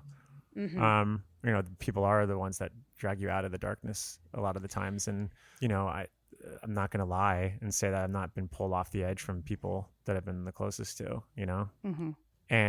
And I guess that, that's just part of life. I think that's part of what love is, right? I mean, obviously not to that degree all the time, but I think that's a big part of what we, it's the way the cookie crumbles sometimes, I guess, in a way, without being pedantic about it. But I think that's kind of I think that's one of the scares and scars of love in a way. certainly something that I feel like King gets at with some realism here. That certainly hit me hard, reading it. So yeah, because there's the idea about his father, and maybe we can kind of shift into talking a little bit about abuse that's not self-inflicted. Because like one of the other things that really struck me was when Scott's talking about why he doesn't leave the house, which is something that I have had to explain to people, why I did not leave my first husband sooner than I did. That's not true. I actually didn't leave him. He left me, but that's a story for another day. But he's talking about like that love, and that love is what connects you. And sometimes that it just complicates everything. But he says, his dad is asking him to leave, and he's saying, there's like $700 somewhere. You can take it. You can leave. And Scott says, I tell him again, I can't go. Why not? But I can't explain. Some of it is having lived almost my whole life in that farmhouse with almost no one for company but Daddy and Paul. What I know of other places I've gotten mostly from 3 sources: the television, the radio, and my imagination. Yes, I've been to the movies, and I've been to the Berg half a dozen times, but always with my father and big brother. The thought of going out into that soaring strangeness alone scares the living Jesus out of me. And more to the point, I love him. Not in the simple and uncomplicated, until the last few weeks at least, way I loved Paul, but yes, I love him. He has cut me and hit me and called me smuckhead and nummy and gluefoot mother smucker. He's terrorized many of my childhood days and sent me to bed on many nights feeling small and stupid and worthless. But those bad times have yielded their own perverse treasures. They have turned each kiss to gold, each of his compliments, even the most offhand, into things to be treasured. And even at 10, because I'm his son, his blood maybe, I understand that his kisses and compliments are always sincere. They are always true things. He is a monster, but the monster is not incapable of love. That was the horror of my father, little Lisey. He loved his boys. And that has been on my mind a lot recently because, as I've talked about in another show, I'm having a lot of issues with my father right now, and I'm trying to decide if I want to stay in contact. And so I think if we look at like Scott's relationship with his father and Scott's relationship with Lisey, like there's a big part of me that says, Lisey, don't marry him. You don't have to stay in this relationship, because a lot of what he said, I used to stay in my first marriage, and I was scared to leave because I didn't know anything else. That's where a lot of my internal like negative interjects, which is what kind of how I define them, come from. Is just I don't know any better, and once you start to see better, you get a little more courage, but it takes a while, And he talks about the duty of love, which is, I think it's interesting that Zach McCool is the one to bring that up. And in my notes, I wrote, no, you are not obligated to stay with someone who hurt you. And I just want to say that to everyone. You do not have to stay with someone who hurts you. There are ways to help people. And I think it's admirable the way Lisey does support Scott. And I think his abuse is, I don't think he's abusive to her. I don't know. I guess we could piece that apart, but it's a different relationship, but she stays because she loves him, and he deserves someone to love him too. So I don't know. That's where I get really complicated with my thoughts on that, I will say that like she does put up with a lot, and it is okay to leave if you're in a situation in which someone disappears every once in a while, and doesn't explain it or doesn't tell you about it. I think that's the part of their marriage that I feel like is the unhealthy part. Again, I don't know if he's literally supposed to be an active addict or alcoholic, but that disappearing, the actual, drinking, to me is a good kind of metaphor, or someone with mental illness, right? You don't leave someone just because of that. Of course, I don't think that's necessarily the thing to do. But if that person is in a place of not getting help, then it's not on you to be the only person helping. Yep. And that was when I did. If they're not helping themselves, then it's okay to be like, all right, this is not a one person job. Yeah. And I think the periods where Scott's not writing, where he's not working on himself, those are the danger periods, right? That's when he disappears in Germany. And then again, whatever, during the winter of that time, like those I'd liken to a time when, if you were ever going to leave somebody, it seems cruel maybe to do it like when they're at their worst, but also it's just not on you. Yeah. It just isn't. Yeah. I mean, I'll never forget. You can make that choice. Yes, and it is an okay choice to make. It's okay choice, but it's also okay choice to be like, I can't handle this. Yeah. Oh, and that's something that my instructor actually had to tell me in college, because I had written about just growing up with my mother, who's just gone through tons of addiction and alcoholism and all this other stuff, and she had relapsed like multiple times, and I think around the 5th or 6th time, it just became like, I can't do this anymore. And I was really struggling with that. I was like, well, I don't know. I mean, she's family, right? Well, she's family. I can't, you can't walk. You got to keep, you got to keep fighting. You got to keep going. And I remember like just my instructor pulling me aside after like the essays, because, they had asked for like, all right, let's do a personal lesson. And I guess I just took it a little too literal on there. And so she pulled me aside afterwards and she was like, hey, can we talk? And she was just like, I dealt with this also. And it just let you know that like, you can move on. Like you don't have to keep going back to the well, trying to keep working on it. And, at some point you do have to acknowledge that like, it's not your job to make sure that they are always going to stay and come back, because, if it's at a long enough timeline, like you just can't, like and if you keep doing it, I feel like you kind of slip into that madness too, in a way. And I certainly have, but, it was really revelatory for me, because it was just like that option just didn't register. It's something that my brother and I have had to struggle with like for years on it. And then we keep going back, because like you make that decision and then years later, like, okay, well, let's reconnect. And then all those decisions are coming back again. And it's just like, so it's like the cycle that's like, it's like to borrow from King, cause a wheel. And so it is really hard. Yeah, I found it is hard to make that decision. It's like depths of darkness in a way. Like, well, it can get darker, if you stay on there. I did my ad for the suicide hotline. Now I'm going to do another ad for Al-Anon, which if people don't know, that's not another name for AA. It's a group that's intended to help those who have people with alcoholism and addiction in their lives. And it's also a 12-step program, and it's focused on healing you. Not on the person. It is not about, some people think it's about, oh, they're going to teach me how to like be the most helpful to my husband who's an active alcoholic. No. What it does is teach you how to be responsible for yourself. And it's an incredible program. It has saved as many lives as AA, I would say. And some of us are double winners, they call them, I'm in both programs. But people don't talk about it a lot. So I'm just you can look it up in the yellow, well, no one has yellow pages, but you can look it up. And there are meetings, it's the same, it's a 12-step program. Often they share clubhouses with AA clubhouses, with AA groups, which is kind of funny. But Michael, you might consider, I don't know. Yeah, no. It's funny because like it's actually like I guess a lot of this is all coming out because I was going to be on the King episode, the recovery and addiction episode, and I think like 48 hours I just got like beforehand I just got really nervous about it, and I remember texting Jen. I was just like, I just don't think I could do this, like because a part of me was like, well, I don't really want to go too far into like my own mother's stuff, but yeah, it's just because it is, but I guess it makes sense for Lisey's story because, as it is, it's like, yes, it is about Lisey, but it also is about, so much about Scott's trauma. And so I guess, I guess that's why I feel a little more comfortable bringing it out right now, just because I'm not going to go into, the depth of the iceberg. But the collateral damage of it is just what was my biggest takeaway from a lot of what King was discussing here. And I think that's kind of what you get from Lisey, which in hindsight, and I guess we could talk a little bit more about this character. Like, I do wish we knew more about like what actually personal traumas Lisey was going through, on her own, that weren't specifically tied to Scott. Yeah. I think that's maybe that one of the I have a really good idea about why Lisey loves Scott, right? Yeah. I don't know why he loved Lisey. Like, she seems like a good person, and she's game for a good laugh, and they apparently have great sex.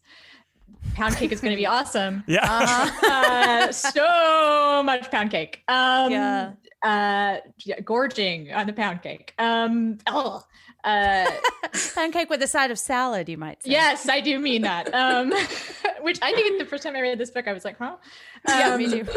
I thought, well, anyway, you don't really have a sense of like what's attractive about her besides her kind of blank canvasness. Mhm. Like, you know, but I don't think she's a recovery project. I don't think she came into the marriage as someone that Scott could project onto. And yet we don't really see like what you might fall in love with about her. Like, I believe he loved her. That's not the problem, right? Yeah. But Yeah. anyway. No, I agree. I think that's one of the big. It's at the end. Despite it being, I guess that's the irony. It's like, Yeah. Like he loves her because she loves. Actually, at one point he says that he loves her because she loves him, which And is actually super common for addicts to say. Yeah. Well, and I wonder if what part of what he loves about her is that she absorbs a lot of his pain, you know, which is like growing up with, because she says good ma over and over again. So I want to know what's good about this ma, what's the bad ma, you know, and we don't ever really get there.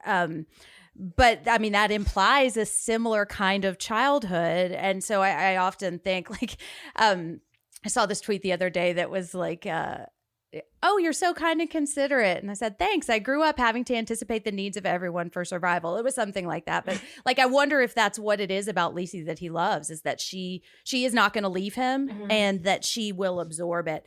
And to clunkily transition, I think we find that no one is only a hero or only a villain. There's a combination. And so maybe that can lead us into our next section, heroes and villains. I'm gonna have to kill this fucking clown. Welcome to the Losers Club, asshole!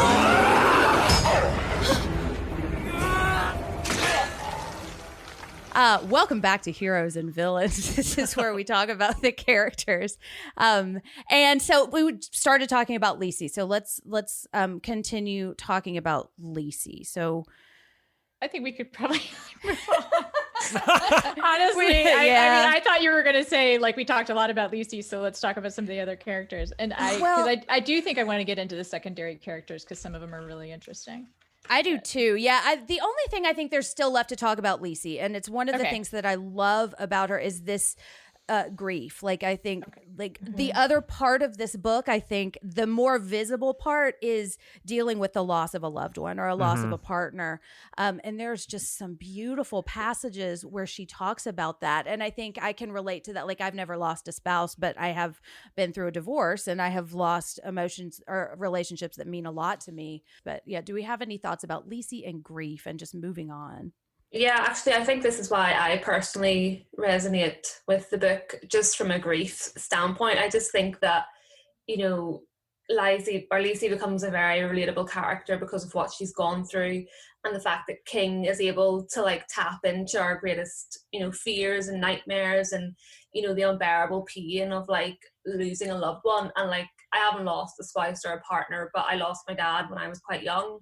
And that's why whenever I read this book, just some of the descriptions, probably the quotes that you were talking about, you know, it has so many of my favorite quotes about, you know, grief and like how you feel, you know, even the day to day kind of, you know, process afterwards, where some days you feel, you know, completely fine, and then other days it kind of just hits you out of nowhere.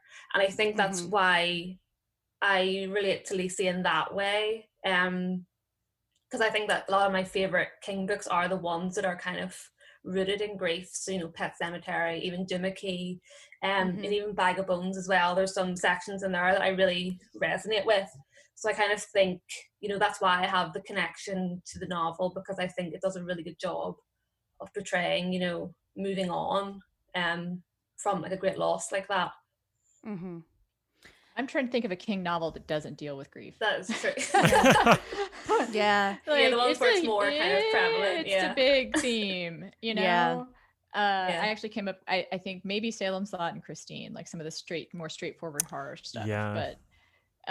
But even then, because Salem's Lot happens because he loses his parents, right? Or his mom sends him off to live with his aunt. Yeah. But it's not really the center. I would say, you know, I wish I was on the Salem's Lot show, but well, let's just say we might have an opportunity in the future, because we got an idea. Yeah, I'm just gonna leave that out there. But yeah.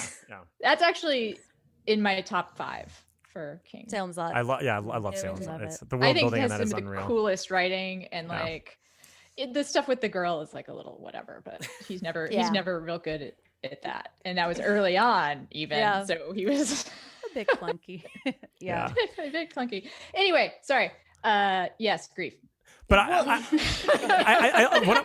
what I like about this is that the book touches upon something that I tend to do and bother everyone about is I'm really big on playing like the 1 week, the 1 day, or the 1 year game, where I'm like, oh God, a week ago we were at yada yada yada, and like it's almost like that in Seinfeld when the guy like hears Desperado and just like zones out, like that's kind of how I am a lot of the times with like memory and nostalgia. And it's just like, Elaine, could you just but I'm the same way when it comes to memories and triggers of certain emotions, and like if I hear a song that I might have remembered or might have been big in like the summer of '96 for me or something like that, like I'll just like come off in a daze and I'll just go in that world.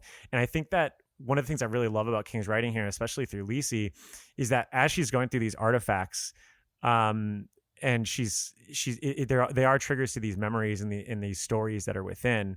And I think that's one of the more powerful notions at the end, is that like you ultimately have to sometimes box this stuff away, right? Mm-hmm. Like you can't be near this stuff because and so much of that just can tie even just to relationships in general. Is that like as much as we don't want to admit it, like those loved ones that we cherish and we adore, and the most important people in the world to us, like at some point, like sometimes we do need to just erase them because it's so hard to deal with like the memories, the stories, everything that goes in between, because you can end up like the characters in Booyah Moon near the pool, where you're just like vanishing and staring off into and like thinking about it over and over again, and it just follows you and follows you and follows you. So that was one of the takeaways I thought of Lisey that was really smart here, that I thought like was really true to life.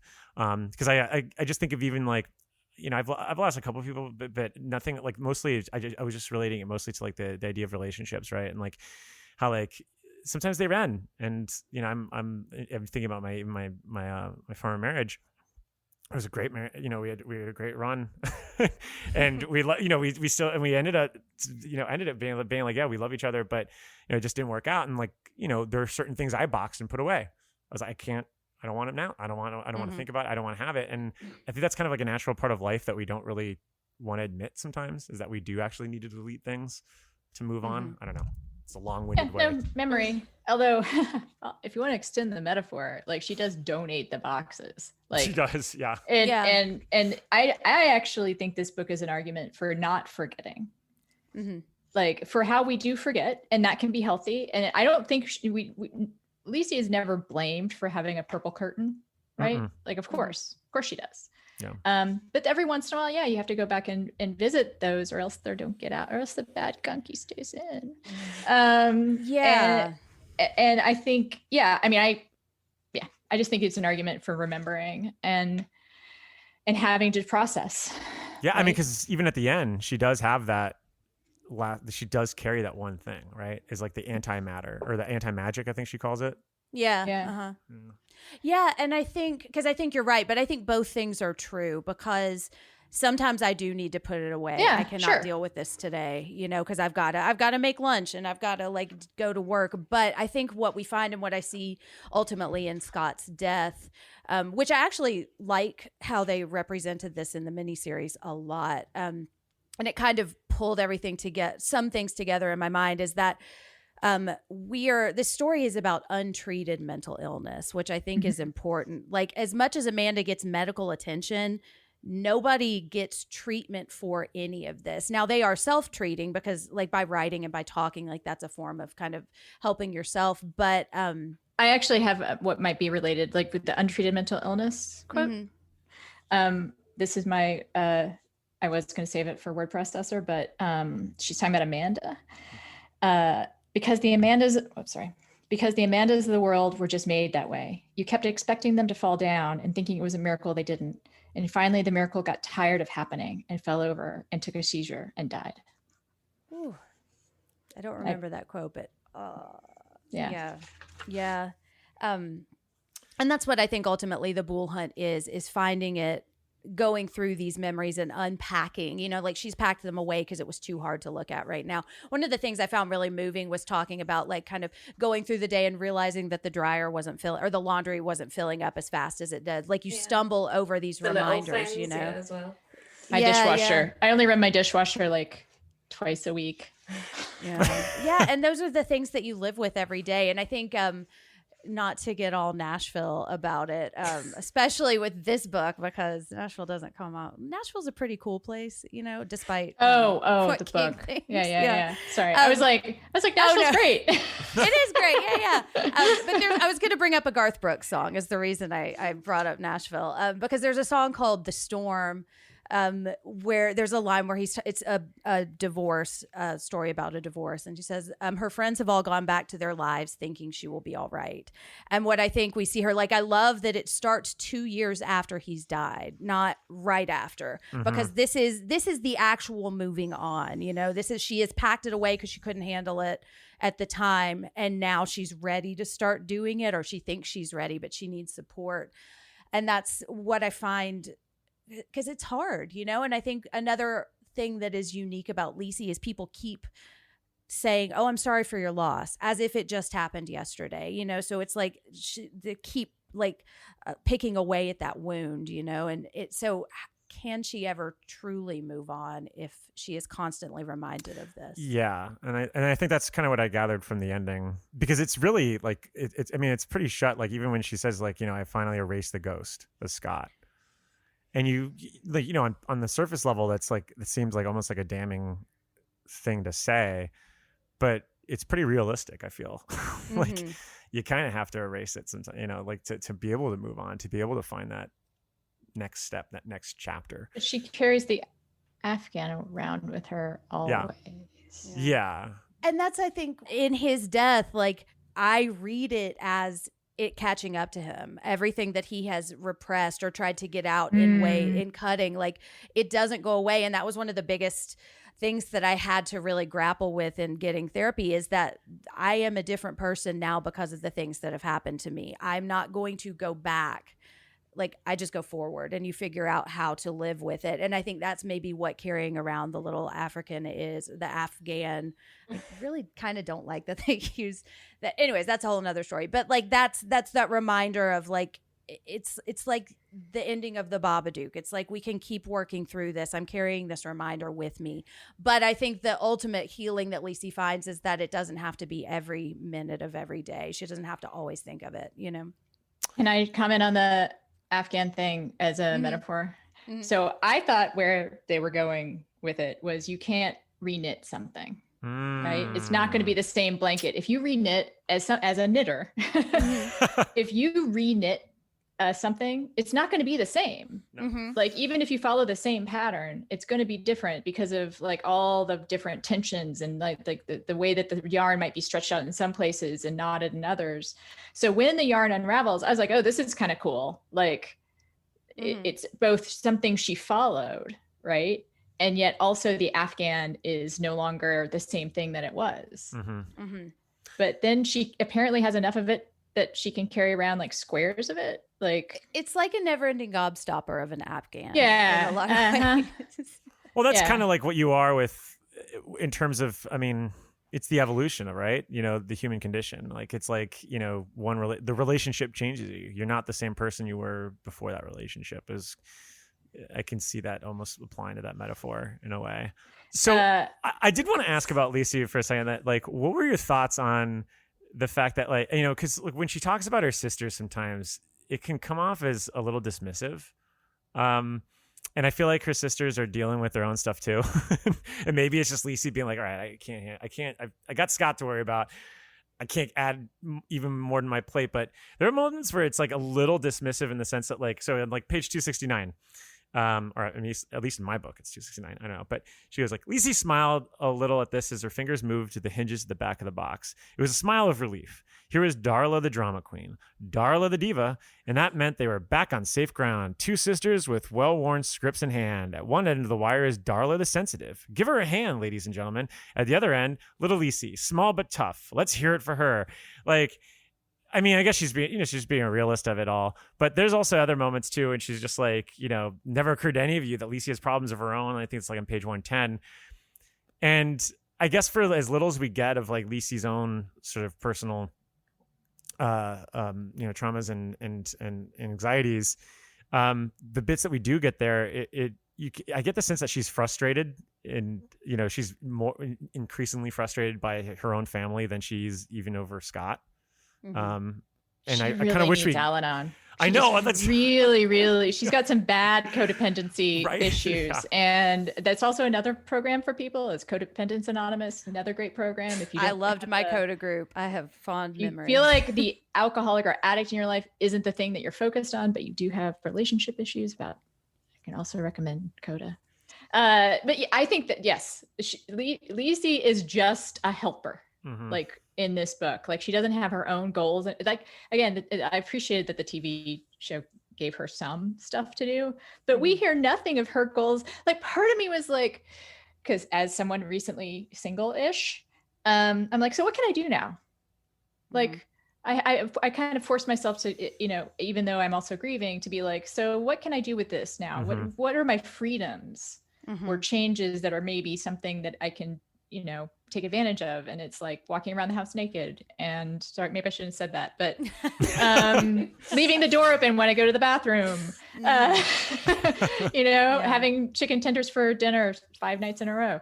And like, even shit like that would have been nice, but also like I've been thinking about travel, I've been thinking about like going to do like a fellowship somewhere, doesn't Lisey have shit she wants to do? Yeah. You're right. No, you're right. Because honestly, that's like the first thing I tell people when they get in a breakup. I'm like, you're not going to see it right now, but like this is going to be the best time of your life because it's all on you. You could do whatever the fuck you want. You could literally do whatever you want, and you write the chapter yourself.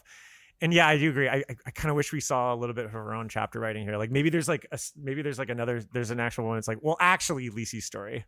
Like, or another Lisey story. Like Lisey goes back to school and gets a degree in chemical or biochemical, whatever. She decides she wants to know more about. Like she becomes a physical therapist. I had to kind of search around for what. It would be a helping profession, but she decides she wants to know like the science behind something and like to really understand and get at like what the problems that people are dealing with. And she makes that an active goal.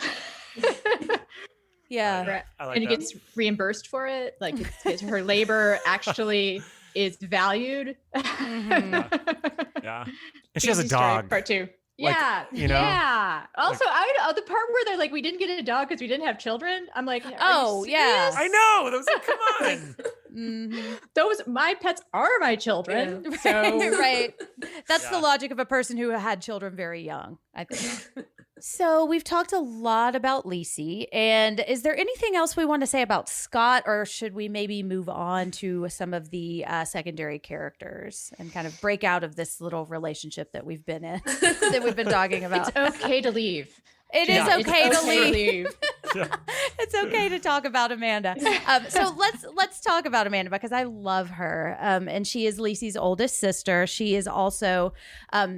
I really love the relationship that she has with Scott, although I kind of wish that we had more of that. But I just love her. And the quote that I found that I think I really identified with is on page 374 when Lisey is describing Amanda, said, once upon a time before she had become so outwardly angry and so inwardly afraid. And I just loved that because I think like Amanda has so much pain that comes out as really harsh language, and she does a lot of self-harm as well. And it's just something I feel like people think that I'm mad or I don't like them or I'm aloof a lot of times, but it's because that is an easier way for me to express some of the things that are living inside me. So that, and Anna, I know that we talked on our Alien episode about anger, and in our recovery, we've talked a lot about this, about anger being the outward manifestation of a lot of internal pain. So I loved that sentence. Yeah, I love Amanda. I think that she kind of reminds me of Laura Palmer in Twin Peaks a little bit.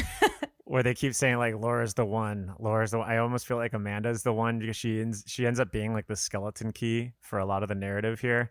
Mm-hmm. And I like a lot of the stuff with her. I feel like what we're able to see through her, what she gleans to Scott and to Lisey, like there's a lot there. There's we know one more about Amanda than we do about Lisey. Yeah. Mm-hmm. Right. In terms of like her inner life. Yeah, and she is great. And that quote that I read earlier about what it's like to live with someone with mental illness, the miracle stops happening. Obviously it's true for Amanda. And I think there's never pity for her. Like she always has weirdly a kind of agency. Like, even when she goes away, like it's a choice to stay there. I mean, it's complicated if you compare that to mental illness, I guess. But I also really liked the idea that I mean, this is a common King thing, but that there is the place that we create, we all share it. That there's actually no such thing as a completely individual imaginary place. Like it's all going to be kind of one part of the same geography. I liked that a lot. Yeah, I have actually two favorite Amanda moments. One of them is whenever she says to Lisey, you always wear the steel in his spine. And I feel like, she's kind of one of the ones that sees behind what the public see as this great figure. And she knows that, Lisey is actually his anchor and the one that always kind of brings him back. And then the other moment that I love is whenever Lisey kind of tells her plan to kill Zach McCool, and she's just basically like, kill him, I have no problem with that. And again, I just kind of love that sisterly bond of like, whatever you want to do, I've got your back. And I think Amanda's a great character. And also the way obviously she interacts with Scott and the fact that they can like see something in each other. And there's also a quote where at one point he says to Lisey, we knew each other the way the only two people not drinking at a big booze up know each other. And I thought that was a really great line as well. It resonated for me for sure. Me too. Yeah, that was one that I flagged and I'd actually lost the page number. So I'm glad you read that one. Yeah. Yeah. And I think that is something like that's the power of talking and that's the power of sharing your stories is that other people see something. Like I will hear people talk and they'll just kind of casually mention things or phrase things in a way where I'm like, I wonder if you have struggled with addiction or I wonder if you share my mental illness, and I love that they see each other at the pool and they understand, and so Scott is able to help her, and that's when I think about the driving force of a lot of what I do, it's because I have been in that place where I felt like I was the only one, and nobody understood. And I think Amanda finds that she is not the only one and that there is somebody that can help her and that does care enough to do it. And I think that's really, really powerful. Yeah. And I like the respect that Lisey gives towards Amanda too, early on as well. I mean, like on page 22, in my edition, which is pretty thin actually into the book, she writes, there'd never been a keep out sign on the door. She's talking about the study. She'd been up here lots of times when he was alive, and Scott was always glad to see her, but it had taken Amanda to see what was in the belly of the book snake sleeping against the south wall. Quick to offense Amanda, suspicious Amanda, OCD Amanda, who had somehow become convinced that her house would burn flat if she didn't load the kitchen stove with exactly 3 maple chunks at a time, no more or no less. I relate, Amanda. Amanda, whose unalterable habit was to turn around 3 times on her stoop if she had to go back into the house for something she'd forgotten. Look at that stuff. Or listen to her counting strokes as she brushed her teeth. And you could easily write Amanda off as just another gonzo, bonky old maid. Somebody write that lady of prescription for Zoloft or Prozac. But without Amanda, does little Lisey ever realize there are hundreds of pictures of her dead husband up there, just waiting for her to look at them? Hundreds of memories waiting to be called forth. And most of them surely more pleasant than the memory of Dashmill, that southern chicken shit coward. Yeah, so I mean, early on, they make it clear that Amanda really is important. Not only to Lisey's life, but the story.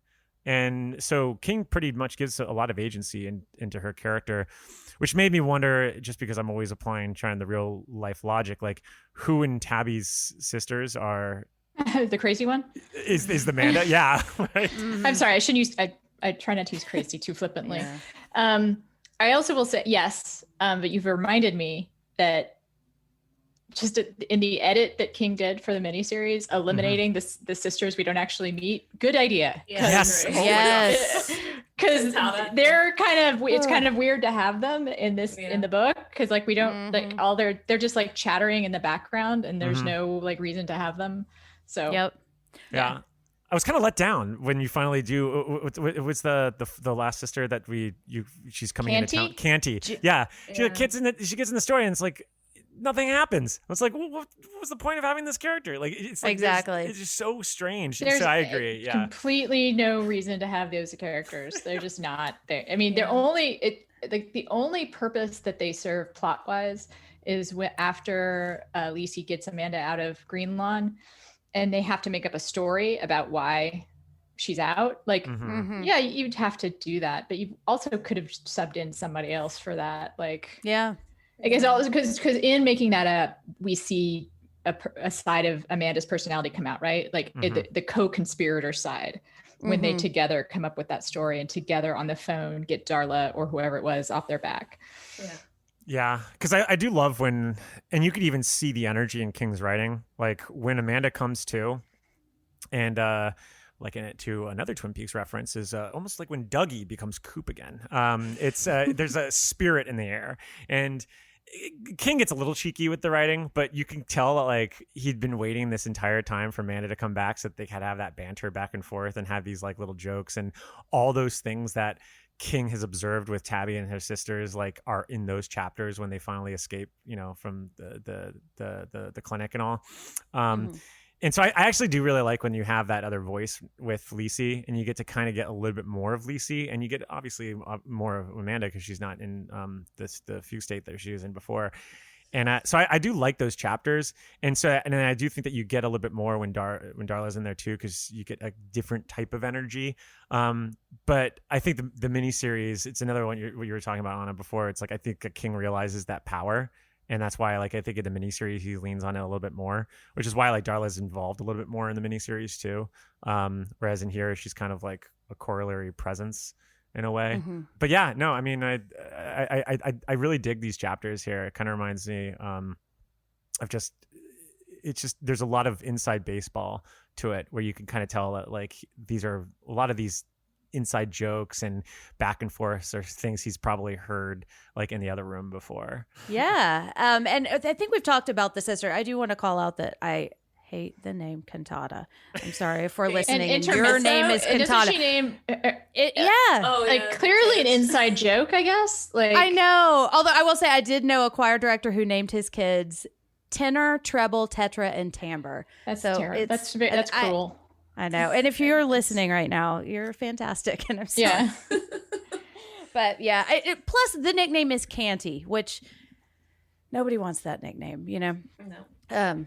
Although I guess it's close to a nickname that you would want even less. It's also weird, like the rural Maine or New Hampshire, wherever she's from, family has like these musical names. I mean, sure, like you can be into classical music in rural Maine. It just doesn't quite, like we don't hear, like it turns out that their mom was like one point a classical pianist and like that's whatever.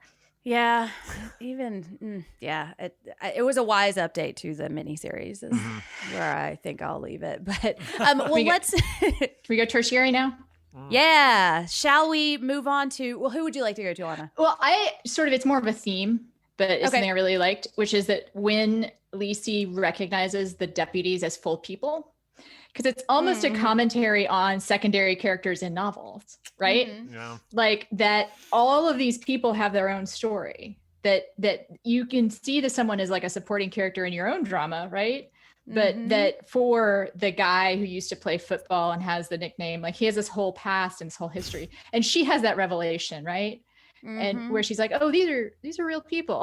And I just think sometimes we have to remember that, like we can all get caught up in our own stories. Yeah. Well, and Lisey maybe realizes she can be her own person too, Maybe that's that's the nickname, right? Plug. Yeah, Plug. Yeah. Plug. Yeah. A little bit weird, but yeah. But again, I appreciate that little like she just is like, oh, these people aren't just here in my world. Like they have these worlds that they exist in on their own. Yeah. And that's some of the King's best flexes is when he's able to kind of go off on those little tangents, and give us sort of those short stories that are maybe like 2 paragraphs long. You get just a little bit and you're like, oh, that's cool. You probably could, if you scratch that itch a little bit more, you probably could, come up with a short story if you wanted to, but you gave us just enough. And I like that. And that's some of my favorite parts about his writing is when he's able to do that. But. Yeah, speaking of Salem's Lot, you know. Oh yeah, Because that's the seriously. strength there. Mhm. Well, shall we talk about Jim Dooley or Zach McCool, or what is his name? It's Zach Yeah, McCool. Jim Dooley, is his yeah. name, Jim right? Dooley, Zach McCool, yeah. Which I always since I'm- want to sing.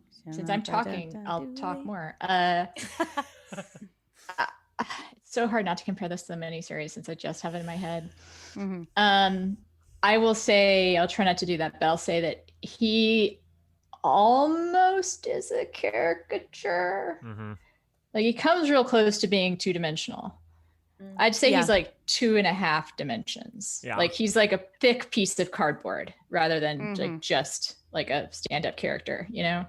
And we've talked, I know this comes up on other podcasts, is King's, when he makes his villains complicated, like that's really cool and he can do that. And then he sometimes has someone who's just the bad guy. Yeah. Mhm. Just bad guy, just some off his rocker, as you might say, as they say. Yeah. No, I You know? think you're right. I think that the ability of being able to stay with Jim in the series, the miniseries, is where like I feel like King is able to edit himself too. To your point, like where he's able to kind of give more, chapters to his persona, and you certainly see it. You know, I'm not going to spoil anything with the miniseries, but you know, you spend more time with him, and I think that when you're able to get some more of his mannerisms and kind of get some of his conceit a little bit, like I think that's important and kind of gets into like more of like the Ace Merrill, Henry Bowers of him that you don't see here. Like he's just so cute in like the way he says shit, like, oh, you know, like the Southern draw, or like, you know, like the you know, he's friendly but he's not, because obviously he's a sociopath psychopath, like, you know, he's insane. And so I think like it is very surface level in the book, whereas in the show you get certainly more depth. And I think a lot of it, do we think it's because we don't get to spend alone time, you know, the solo time with him? Yeah. Like, you know, but I think you still could have done a little bit more to give him that depth, I guess, because he does feel like a chess piece. Yeah, Yeah, and I I've- wonder. Go ahead. Go I ahead. don't know, Jen. I was gonna say, I've literally written down like he's a standard like cookie cutter villain, kind of just like a bad guy. I do like him actually more in the TV series. Obviously, even just his tone of voice and the way he speaks is quite terrifying. Where I don't ever really feel that scared of him in the book. Like obviously it is scary, you know, threatening Lisey and stuff, but I feel like it's just so much better done in the adaptation. Mm-hmm. I agree. I'm liking him a lot more, and because I feel like I understand more of his motivations. You know, Since you took the lid off for talking about the miniseries, I will say some improvements and some disimprovements, which I would, the big one for me is like, he's so creepy. It's hard to believe that the professor would sit down and have a beer with him. Yeah. Yeah, and didn't know that he was crazy. And didn't know that he was crazy. Yeah. Yeah. That Whereas was I my big gripe. Whereas I believe that there are people who suffer from mental illnesses who can turn on the charm and appear quite together, you know? Mm-hmm. I also really was disappointed that King never references Strangers on a Train. Like, because it's the plot, like that's the plot of Strangers on a Train, right? It's like the psychopath is like, oh, you want your wife dead? Okay, all right, cool. You know? Yeah.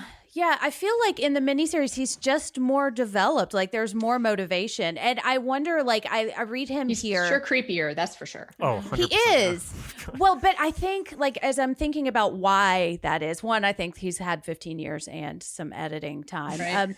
But also I think like I wonder if this is one of the villains that scares him the most, because this is what he is afraid of happening to Tabitha if we're reading this as autobiographical. And I wonder, because he's one of the few villains where we don't really get any kind of glimpse into his internal life, you know, like even some of the weaker villains, like I'm thinking of Mr. Mercedes, like we still kind of get backstory there. And I'm not necessarily saying I want more of that with Zach McCool, but what I found, like the nuances of his character ring more true in the miniseries than they do in the book. And I'm specifically thinking about the can opener scene, which I read that scene and I mentally said, fuck you, book. And I just turned off. And I think part of it is because it comes out of nowhere, you know? I feel like they're building to that in the miniseries. So it makes more sense because it's not just violence. It's sexualized violence. Sexualized violence. Yes. Thank you. Like he is not just hurting her. He's destroying her identity and what he understands to be like holding, like it's just like he's basically an incel, you know? Yeah. Oh yeah. I mean, he gets the whole like stay a lot single. of King characters are looking back incels. A lot of King villains. Yeah, stealth incels in a lot Harold of ways. Yeah. Lauder. I agree. Yep. OI original incel.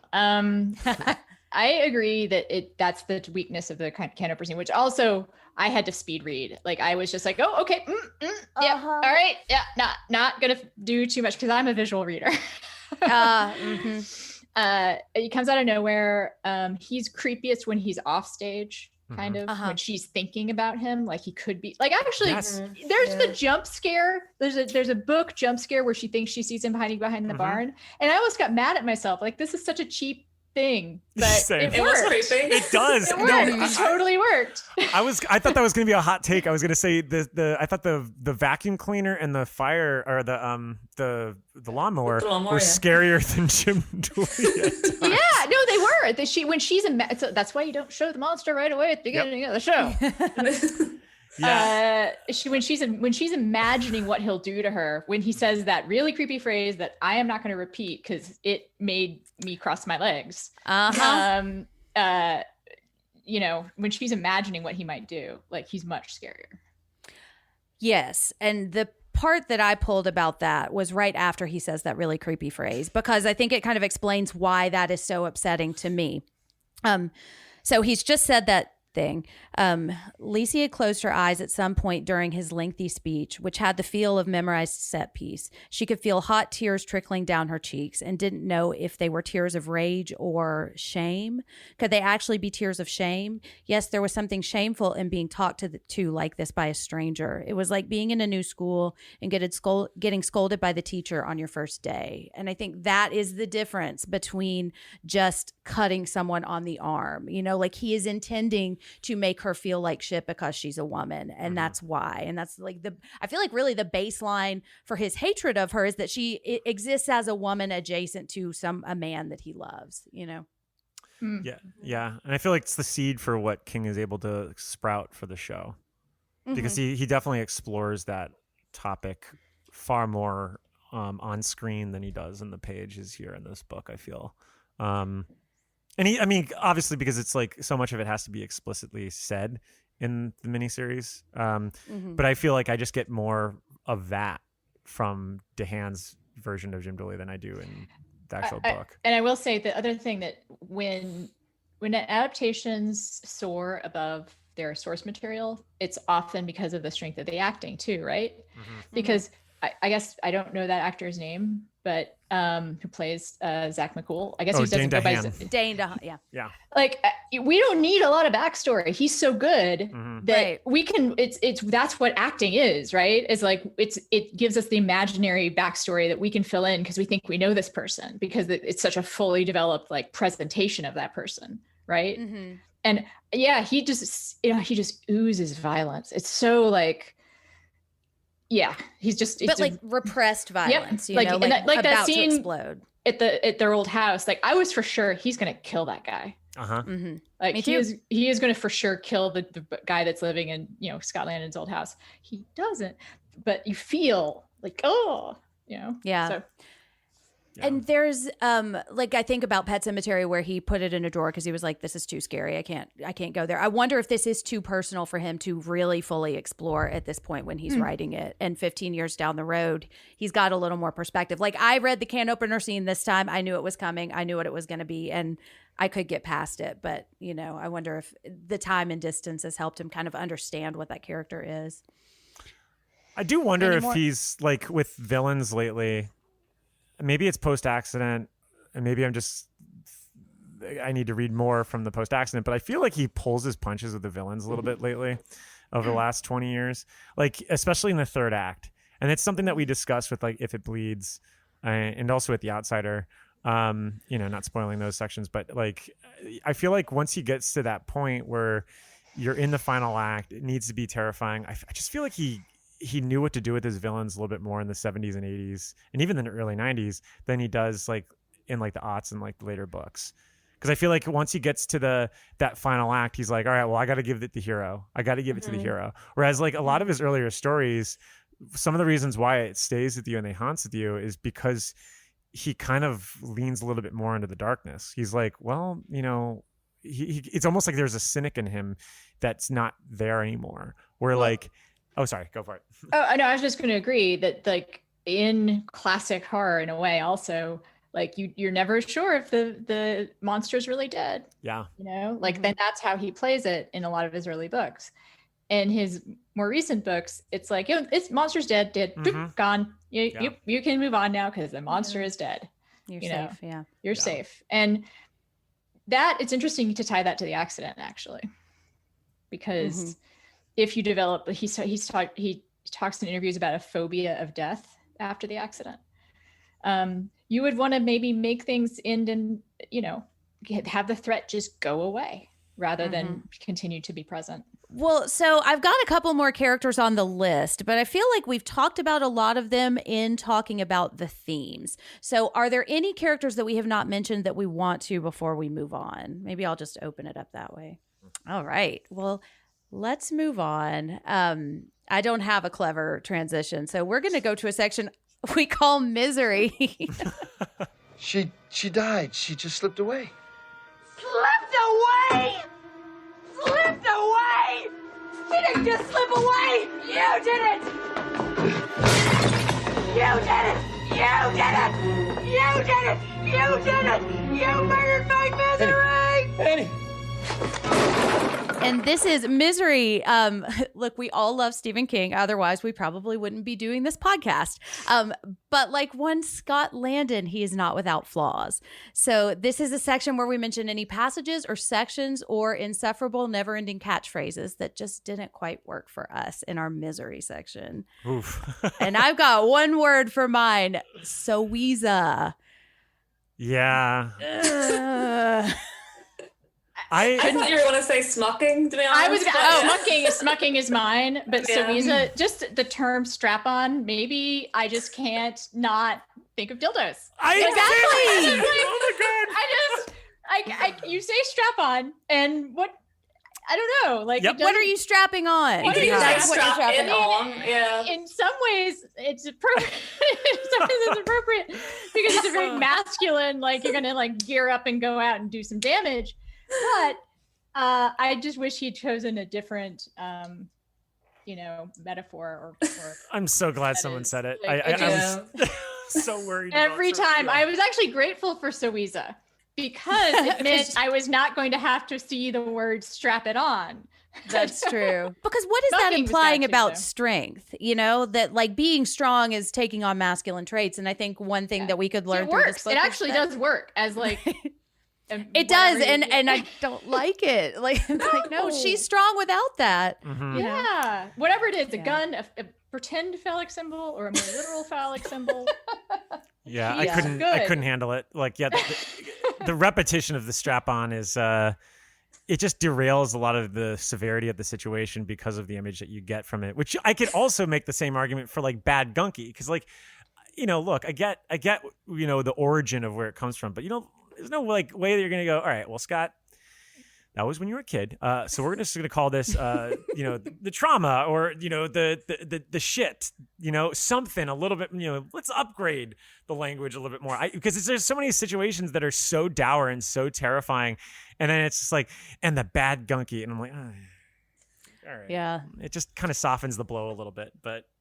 And if there was one, if Bad Gunky was the only thing, yes, I could handle it. Or if Smuckin' was the only one, I could handle it. But it's like when I said I've got one word for you, there are 8 different options of something I could have said, you know? Yeah. What about you, Joanne? Do you have any Misery? Literally, I just kind of, on terminology, I hate whenever he uses the puffingly huge. I don't even know what that means. I hate that. I'm like, what? I forgot about that one, yeah. Huge.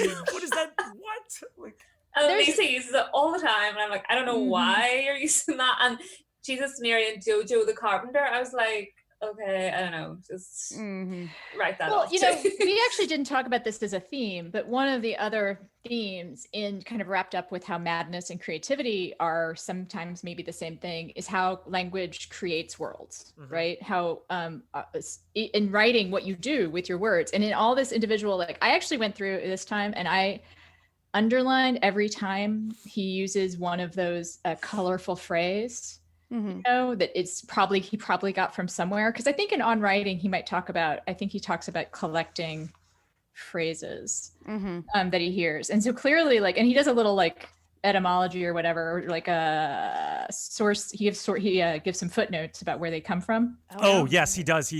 All the pop culture references. Yeah. Well, not pop culture references. It's the colorful phrases. But some of the wait, I have it in here. I swear to God, because I was like, oh come on. Yeah, here it is. Author's statement. There really is the pool where in this case, I, go for these things. And he does like Pafko at the Walls from Underworld. No One Loves a Clown at Midnight is from Lon Chaney. Anyway, some of that was a little much. That's what I'm going to say. Yes. Is like, I know it's a theme and I know he's talking about world building and he's talking about secret languages and the way those languages create literal spaces. Some of them are not great. That was my biggest misery.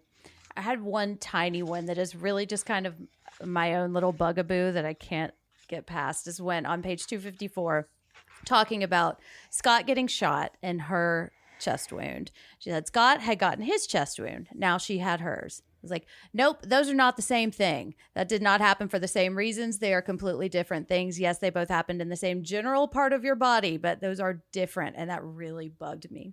So I've gotten it off my chest, actually. So that was a little misery I had. Is there anything else we want to mention before we? Yeah, there's whenever King kind of wields in his like political sphere, like I get a little like I'm like eye rolling, and it also like dates it like crazy. Like there's on page 518 when Amanda has to like do like the quizzes.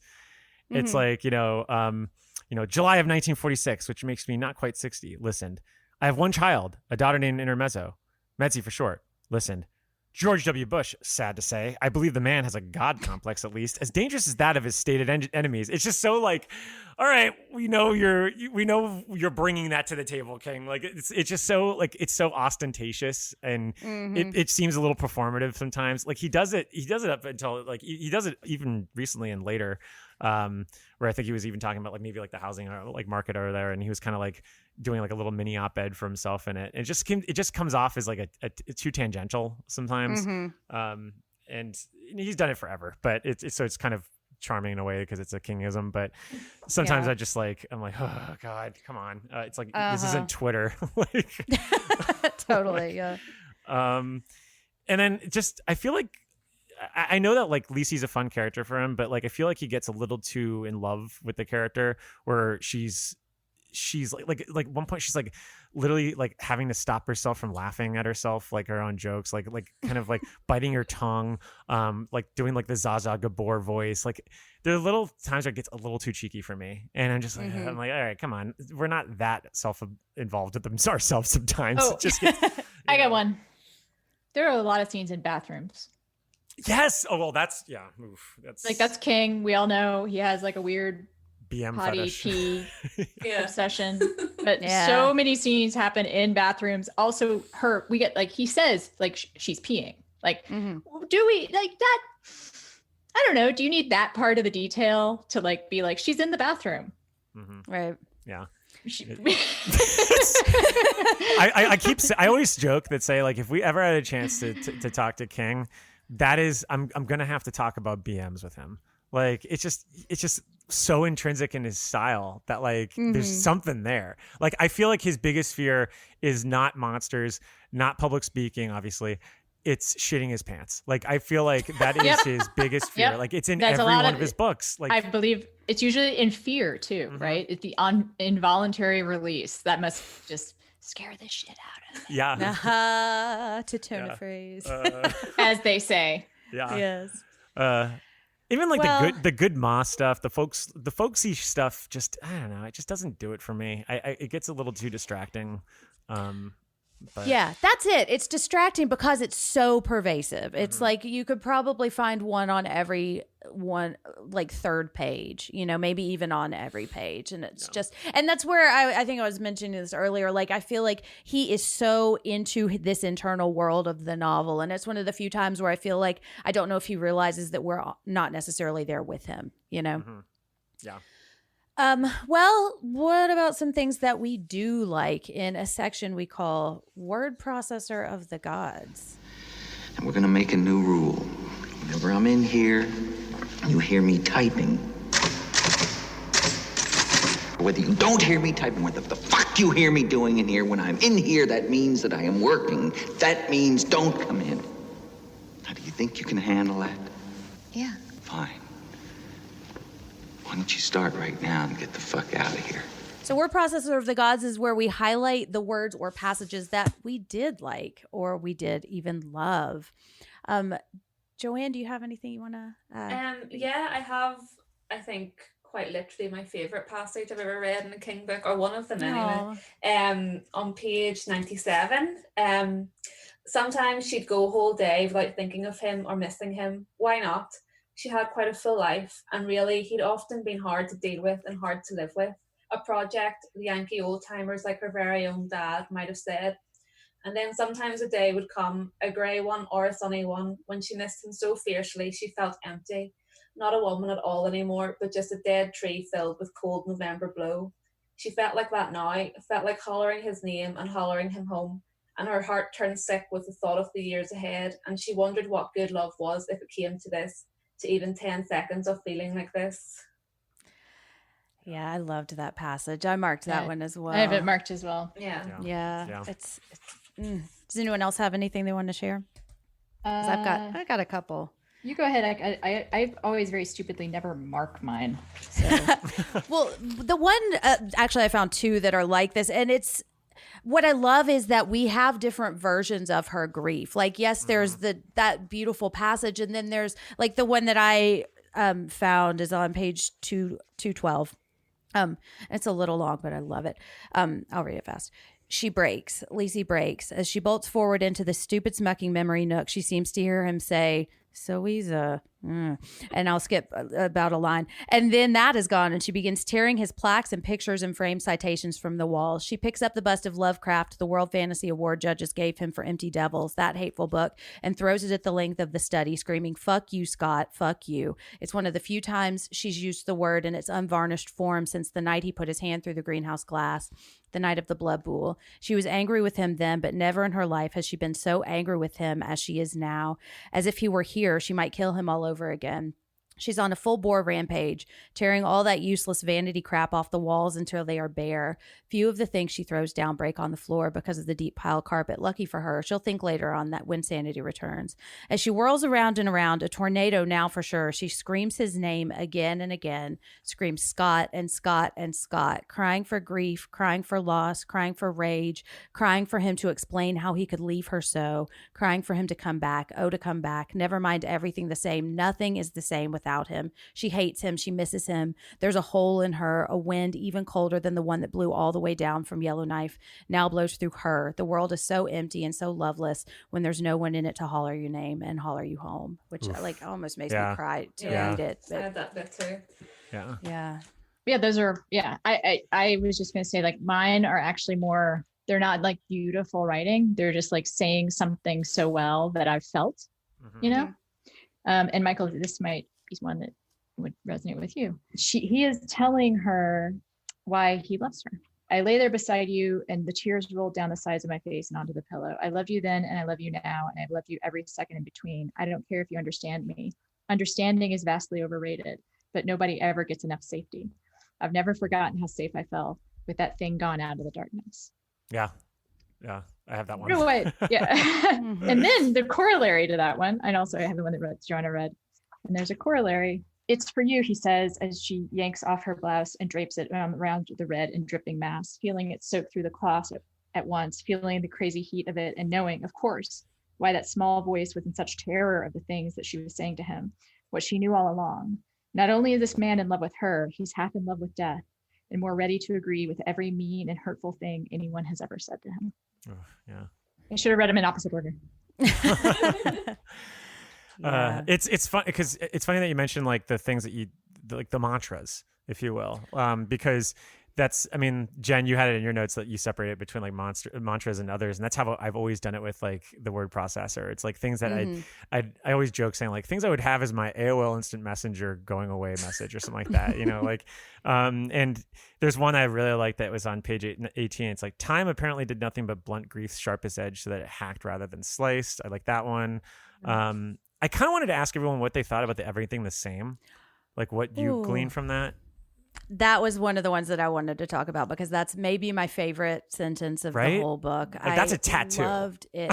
It is, yes. And when I think about what that means to me, I think about my time living with my first husband. And I have a distinct memory of driving home from school one day when I was teaching and thinking and being really sad and thinking, I'm going to be alone when I get home. Like there's nobody there.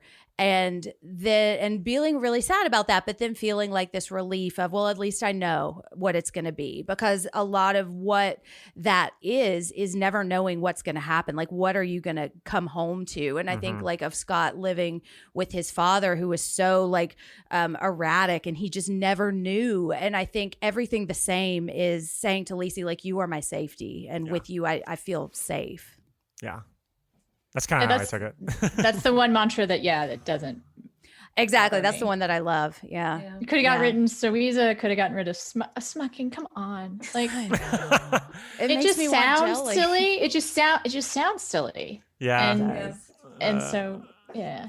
Randall was saying to me, we were going to get a drink the other day, and like he was just like, yeah, you know, the language still bothers me. I mean, like literally, like Scott's on the deathbed and she's saying smucking to him. Like what? Like, come on. Yeah. it's a little much.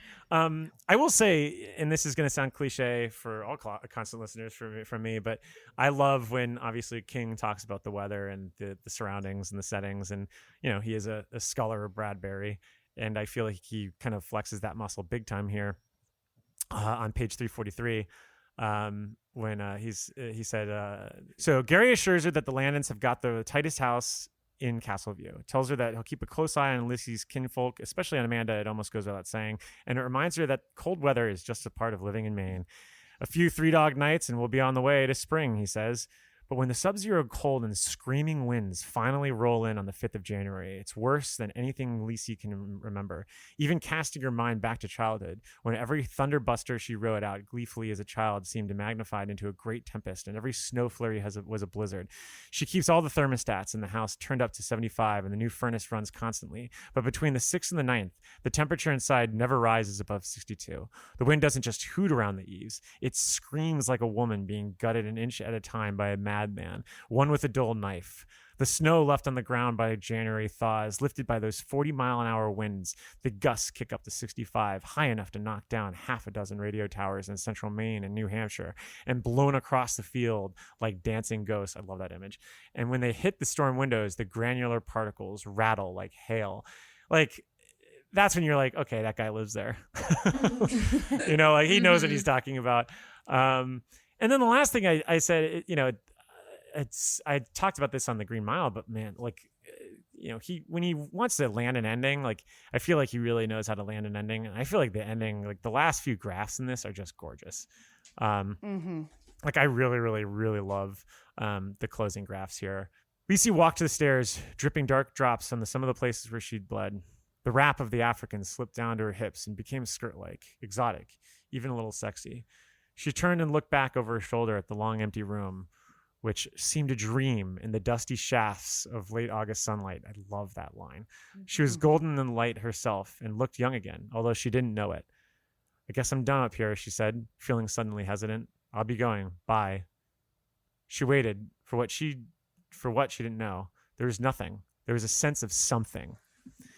She lifted a hand as if to wave, then dropped it again as if embarrassed. I love that line. She smiled a little, and one tear fell down her cheek, unnoticed. I love you, honey. Everything the same. Lisey went down the stairs. For a moment, her shadow stayed, and then it was gone too. The room sighed. Then it was silent.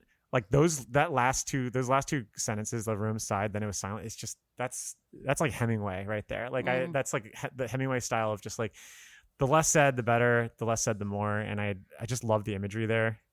Gives me chills. Just nails it. So really gorgeous prose. Like when really imaginative, gorgeous prose. I feel like when he wants to be on here. Mm-hmm. Can I add something? I feel bad adding because you read from the ending. Oh yeah. No, go ahead. I've got another one.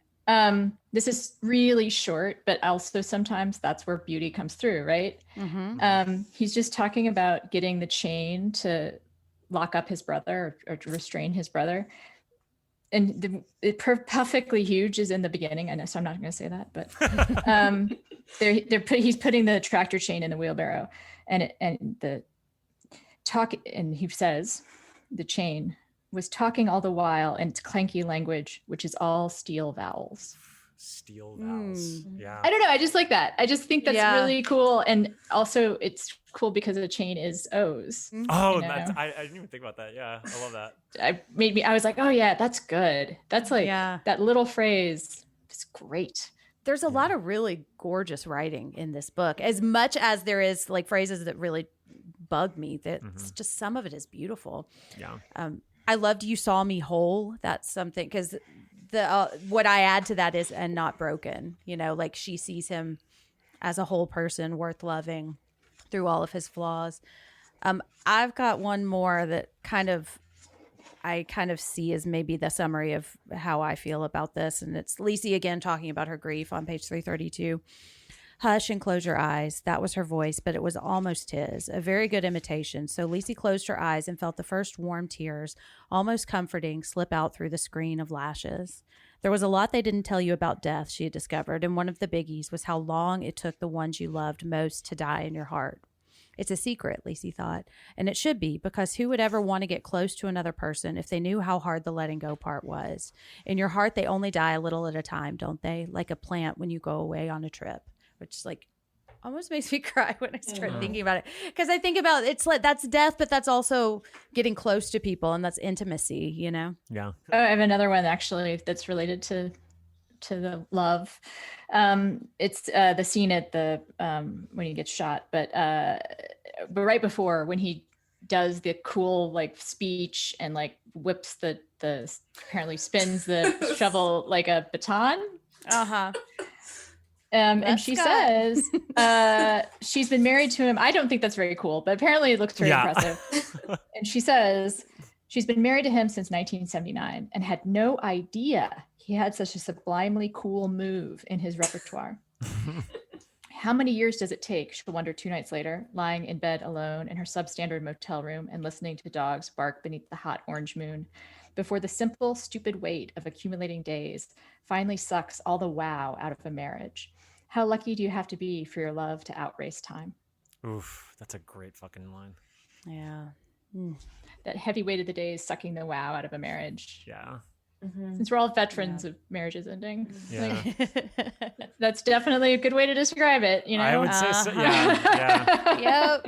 Yep. Well, I don't know, Joanne, I should not speak for you, but no. The rest of us have shared about such things. It's the Losers Club. That's what we call it. Yeah, that's you still got it, King.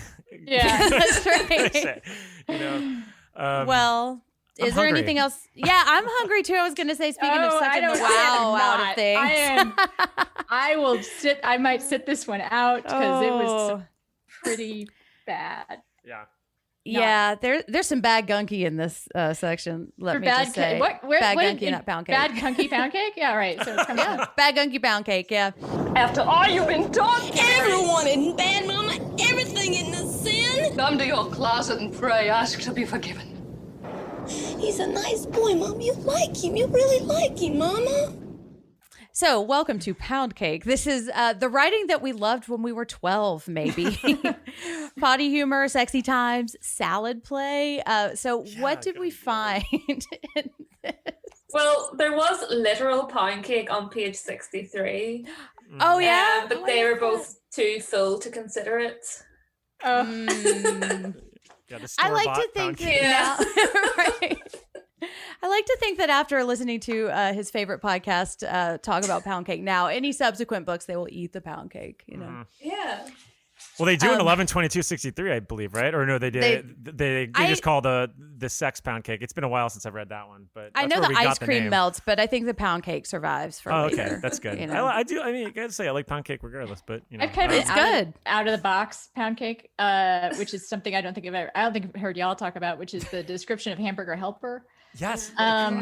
Like he calls it eating nasty. I do kind of like the phrase eating nasty, but on the other hand, it's gross. Yeah. Like, but I do understand that the urge for comfort food is there, but like, it's just like, he gets a little into like describing it and, you know, just, Anyway, I think that counts as pound cake, and someone else is going to have to do the real bad pound cake from Germany. The German pound cake. Yeah. I mean, I got it pulled up unless anybody wants Go for it. All right. All right. Which is funny because there's a moment that I actually like that I have as a King connection.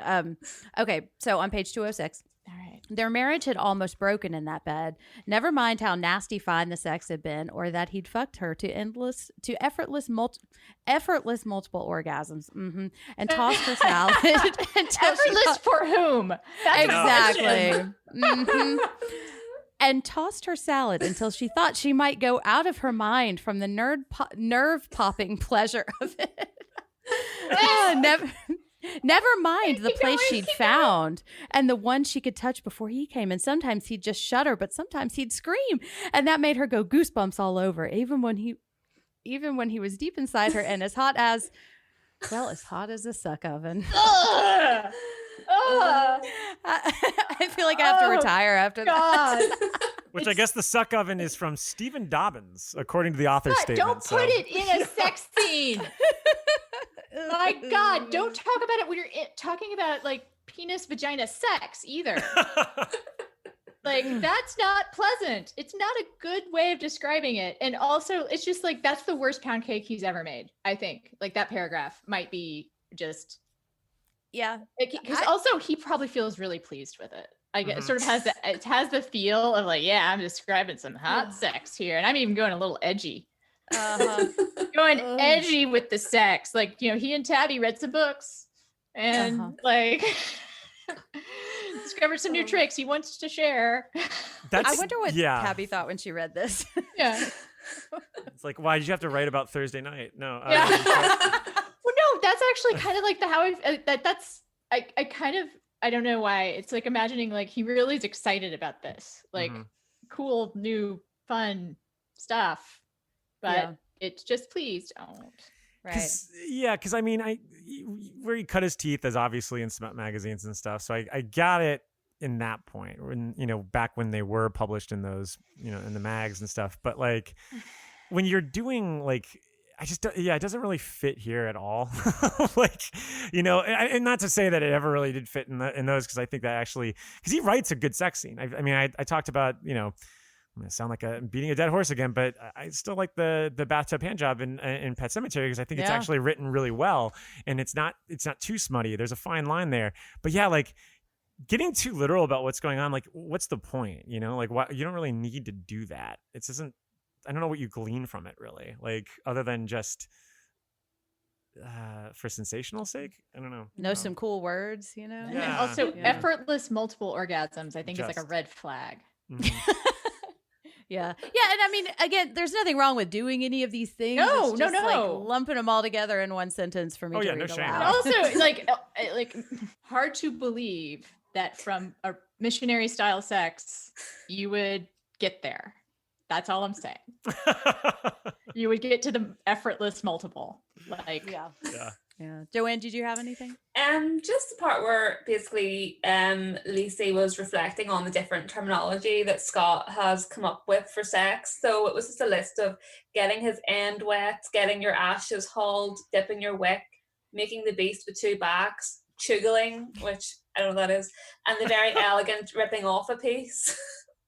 I've never heard of chugling before, but that's a new one to add to my vocabulary, I guess. Does he credit Shakespeare for Beast with Two Backs? Is that where it's from? Yeah. Really? Would it be funny if it was in his author statement? And this that's what I know. I got from Shakespeare. No, he does credit Empty Devils with Shakespeare and things. So I'm Mayhaps. I have a couple. Madame Cruella's golden showers.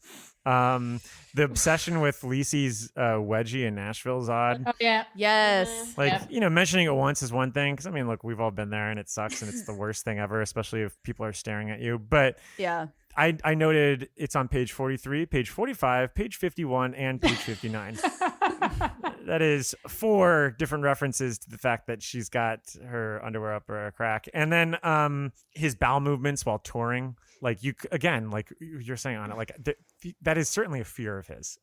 Like, I will say, actually, on that particular point, when people talk about that, I've seen images. It is something that, like, it is a thing that when you travel a lot, like, you kind of have to learn, as a woman, like, and I didn't feel bad about describing the hover.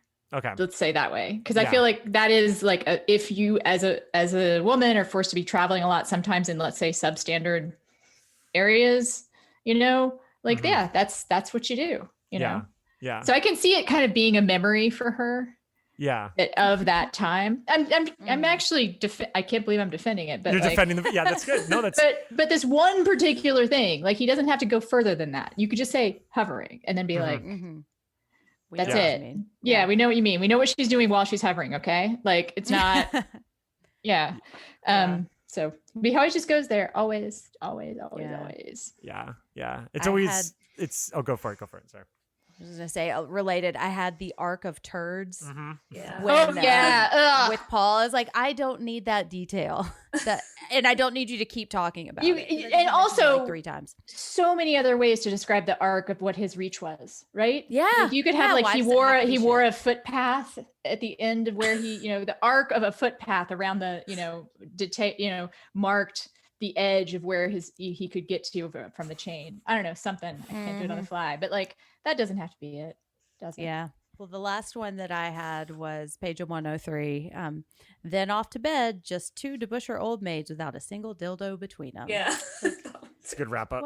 Maybe that's time to strap it on, right? God damn. Stop. Yeah. Well, we've talked about what we believe might scare King, which is pooping your pants. So let's talk about some of the things in the book that scared us in a section we call the cemetery. What's the bottom of the truth? Well, sometimes that is better. The person you put up there ain't the person that comes back. It may look like that person, but it ain't that person. Because whatever lives in the ground beyond that cemetery ain't human at all. This is where we talk about what in the novel scared us. And does anyone have anything they want to share? I've already talked about the can opener scene, so I don't want to talk about that, or I'm not going to mention that again. But that was a big one. The colorful phrase that we shan't repeat that he threatens her with. Yeah. That, like I said, crossed my legs.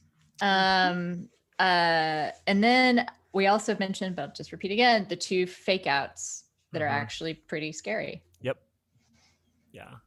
Really unnerving. And the way that he is able to kind of tease it out is just classic King. It felt like he was kind of leaning back on his older tendencies. But I have one from basically whenever Scott's dad is kind of letting out the bad gunky. There's just a bit, now his face looms over Paul's shoulder and his fluff of whitening hair stands up as if all the electricity he works with has gotten inside of him, and his crooked teeth show in a Halloween grin, and his eyes are empty because Daddy is gone. He's a goner. There's nothing in his shoes but the bad gunky. He's no longer a man or a daddy, but just a blood bull with eyes. And I think that's just terrifying, that both with his dad and then with Paul, that the person that you know and love is just not really there anymore, and they've been overtaken by, mental illness or this demon or whatever it is. It's just, there's so many descriptions I had just as both the dad and Paul. Whenever he comes downstairs and Paul is sitting at the table doing his homework or something, and it's like Paul was lying in wait. It isn't blankness he sees in his brother's eyes when Paul comes surging out of his chair hard enough to knock it skittering back against the wall, but pure bad gunky. Those eyes are blue no more. something has burst in the brain behind them and filled them with blood. Scarlet seeds stand in the corners. And I just think that's terrifying to imagine that your family members have just turned. Mm-hmm. Yeah. It's and pretty good metaphor for mental illness in some ways. Like, again, to talk about people in the grip of, they are not the ones doing the harm to you. Yeah.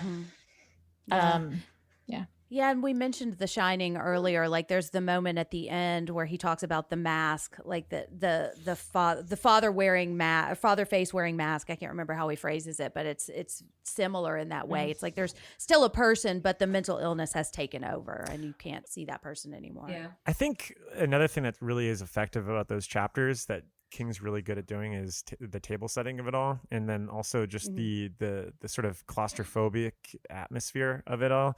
I think about the later on, you know, the way that he talks about like how he had to live with Paul for, you know, a few weeks, and even when his father would go off to work. You know, everyone always talks about, like, you know, when you talk about The Exorcist, right? And they're like, oh, the head turning is scary and the vomiting is scary, but like, what really unnerves me about The Exorcist is the fact that like the mother has to live in that house with knowing that there's evil in the next room. And I think that like those chapters when you get like with Paul and even the father, what really struck me and gave me anxiety is just the fact of the living conditions and just like knowing that you have really no one to turn to, and that inescapable fear of knowing you're in hell and just having to find comforts within, you know? And so like, especially towards the end when like his dad finally turns and he describes the whole like area, and, you know, like the couches had been like covered in food and spilled all this stuff. And so he had to, you know, use the blanket to cover it. And, you know, there was that damp smell that, you know, was coming from the drink that he got from work, and every plate smashed and all this other stuff. Like, it is a literal hell that he describes. And I don't know, it really hit hard for me, especially, you know, growing up with a parent that just that sometimes can let things fall in disarray. It sticks with you. Like, even now, like, I can't even, when 5 o'clock rolls around or 6 o'clock rolls around and the lights are off in the house, like, I have to put the lights on just because I don't like, I just get reminded of like that the negligence, or like, well, it's not home. It's this hell. And those chapters just really struck me in a real way. And I felt like, and I kind of wonder like how much of that was King drawing on his own personal experiences growing up and being in a situation where like the living situation just really fucking sucked. And that's sometimes even scarier than the actual monsters that are within. Anyway, that's a long way to say just that line. Sorry. I actually just want to validate that as someone with some sort of similar tendencies. I want to be careful about using, you know, OCD or whatever, like, but I am a person who can't like deal with things that aren't like at right angles and stuff. Like if some things are in front of me, like you could look at my desk right now, like everything is like, you know, a thing behind me. Everything has to be a certain way for me. Or else like I experience kind of physical discomfort. I've heard it described like visual noise. Like I can't deal with visual noise. Also I have a thing about lights too, but mine is that I hate overhead lights. Yeah. And they like, I don't know. Yeah.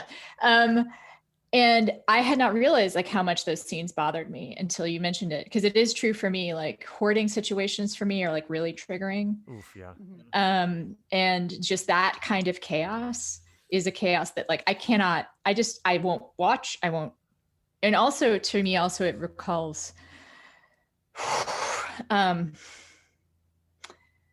using situation. Let's just, you know, like when someone lets things go that way. Yeah. You know, it's like a sign things are bad. Yeah. Bad things are going to happen. Yeah. Or are happening. And sometimes I wonder, actually work this out. Sometimes I wonder if there's something wrong, like privileged with me about that, or that I'm judging it when things are messy like that. I don't know. Like but it does make me feel like extremely uncomfortable.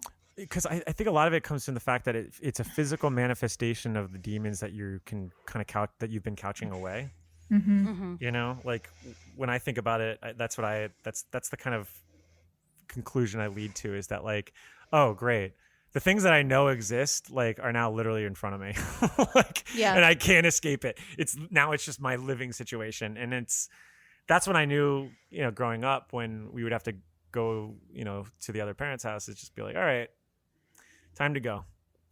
Things are getting a little too out of hand. We can't put it in the closet anymore. We really got to kind of put things back, and we can't do it. She's got to do it. And so yeah, that's kind of what if it's like a point of no return. If that, you know, if that's a good way to put a button on it for me. Yeah, I feel like for me, it's an emotional trigger, because those scenes of mess and all of the poo, like that does, like, I have a visceral reaction to that from, I think, probably one specific memory from my childhood, but other, like, the connection I have to it is I have been trained to expect a scary reaction to that. Like, if this mess is around me, it's my fault and I'm going to be punished for it. So I've got to fix it, you know? Yeah. But it's funny how, like, I feel like this book really kind of pulls you down into that really feeling place. And so all of these things like really come up for me. The one that I had, I had three, but they're all really about the same thing. Anytime Amanda is talking about her cuts, or Scott talking about her cuts, I have a big scar phobia. Like, it really grosses me out, and I have a visceral reaction to the point where I've had a scar get infected because I was too afraid to clean it, you know? And I think a lot of that kind of relates to kind of like what I talked about earlier. Like, a scar is a physical marker of pain. And I don't feel like it's safe for me to show that pain a lot of times, or I'm like, have been trained to think that. So like, I read the part about the wet and gleaming cuts that open like fish gills, and I think, oh, that is not what it's supposed to be. That's not what your body is supposed to look like. And it just, and thinking about like them not dressing Amanda's cuts, like on her hands. I'm not going to read this section because it might make me like sick to my stomach, but like, she cuts these cuts across her hands, and they don't stitch them up. They don't dress them. They just leave them open. So they're this wound to show everyone what she has been through and what she's suffered. And that just makes me so uncomfortable when I read that, you know? Yeah. I mean, what King is really getting at too, that on the other side of things, when we talked about, you know, the mortality fears, right? Fears of mortality.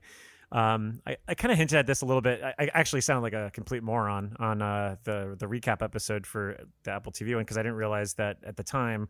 I was like, yeah, you know, it's maybe this is like the afterlife, and you know, and not realizing, well, it's the pool, and because you didn't finish the book yet, Mike. But anyway, the scenes at the pool really scared me, because and I talked about this on the recap up, is that they remind me of like what dreams may come in like the afterlife. And for me, I'm actually terrified of there being an afterlife. Like, I don't like the concept of hell, like, really is just, it's almost so much to bear that I just kind of like hope that there's just nothing. Like, I just want them just to be an absolute nothing. And because the idea of being in any of these type of situations is just so unnerving to me. And so like these scenes that King describes at the pool with like the stairs and, you know, the people that are covered in like the shrouded ones, and the rules that he's able to kind of hint at. And not exactly specify, but just hint at the little illusions there really have stuck with me. And I found myself just like wanting to get it the fuck out of there as soon as possible. And the concept of just being like in that sheet and just consistently staring and staring and staring. It reminded me of when we had to read like Dante's Inferno in Catholic school, and I just had like just the worst dreams for like 4 or 5 months. Because like, it's just, you just think about the situational horror of all that. And that stuff got me. And then also in the fact that like, if you left that area, then you have to deal with those like hyenas that like, in the way that King describes it, how they stand up to look around. That creeped me out. Creeped me the fuck out. And the laughter as well. And I think is quite chilling. But I mean, speaking of afterlives or non-afterlives, I think the idea of the eternal hell of the long boy is pretty fucking creepy. Oh God, yeah. Yeah. To always forever be screaming. And also like, I sometimes actually for horror writers, sometimes I think, again, this is why you keep the monster behind the door for as long as you can. Like, I sometimes think that King kind of falls off a little bit when he's describing the actual confrontation with the monster and how scary that is, like the fear of that. I mean, I think actually Salem's Lot's a good example of when he does it well. But it can feel like a little bit of like underwhelming. Like you built up all this fears and then you finally see the monster. And then how do you describe a fear that's greater even than the fear you were experiencing before you saw the monster, right? Yeah. Zach stopping screaming and his arms coming down when he sees the long boy. I was like, oh yeah, okay. For some reason, that was like, I got to where he, I think, tries to get people when you see the monster, which is that it's even scarier than what you thought, which is pretty fucking scary. Yeah. So. Yeah. It reminded me, like, he mentions the jaunt in this, but it kind of reminded me of the jaunt in the sense that you don't really ever get to see what it is. He just kind of gives examples of what that could be. And I always just think of in that short story about like the woman whose husband threw in there, and she's just circulating around through that infinite hell forever. But you don't really know what that means. You just conceptually think about it and you know that example. And I feel like when he does that, that's like when he's at his best and most horrifying. You just let the imagination take over, Yeah. It's just, ugh. He talks about this in Dance Macabre, actually. Yeah. I think specifically he talks about the monster behind the door. I think that's where I got that. Oof. Yeah. Well, speaking of King's Dominion and another novel where he writes things, shall we travel to, if we all think really, really hard at the same time, we can make our way to King's Dominion or room 237. First section we call King's Dominion. There's another world out there. I know there is.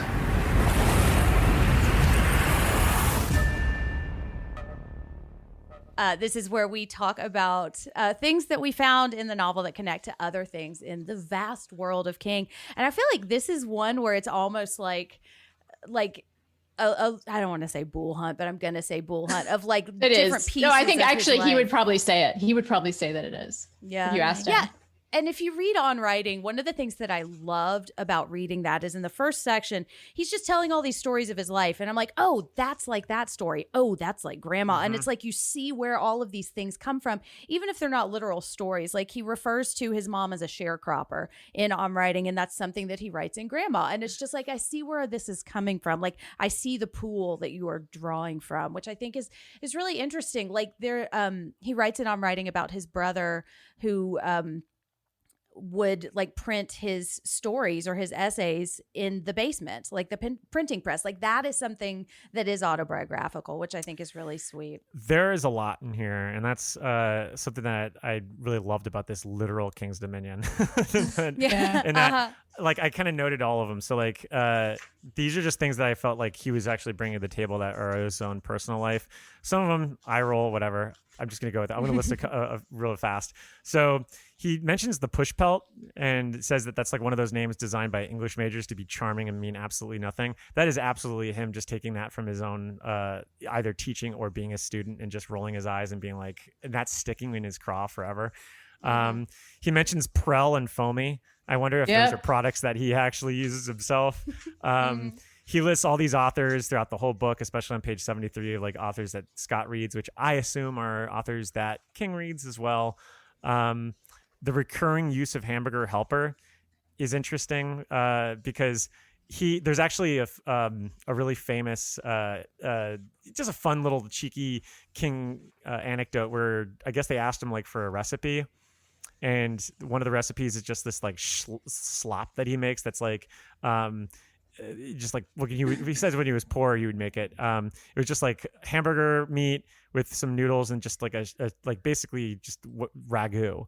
And so it's a funny piece because it's like you're expecting this like actual recipe, but it's just like the most bare bones things. And I felt like he was kind of leaning on that with the hamburger helper.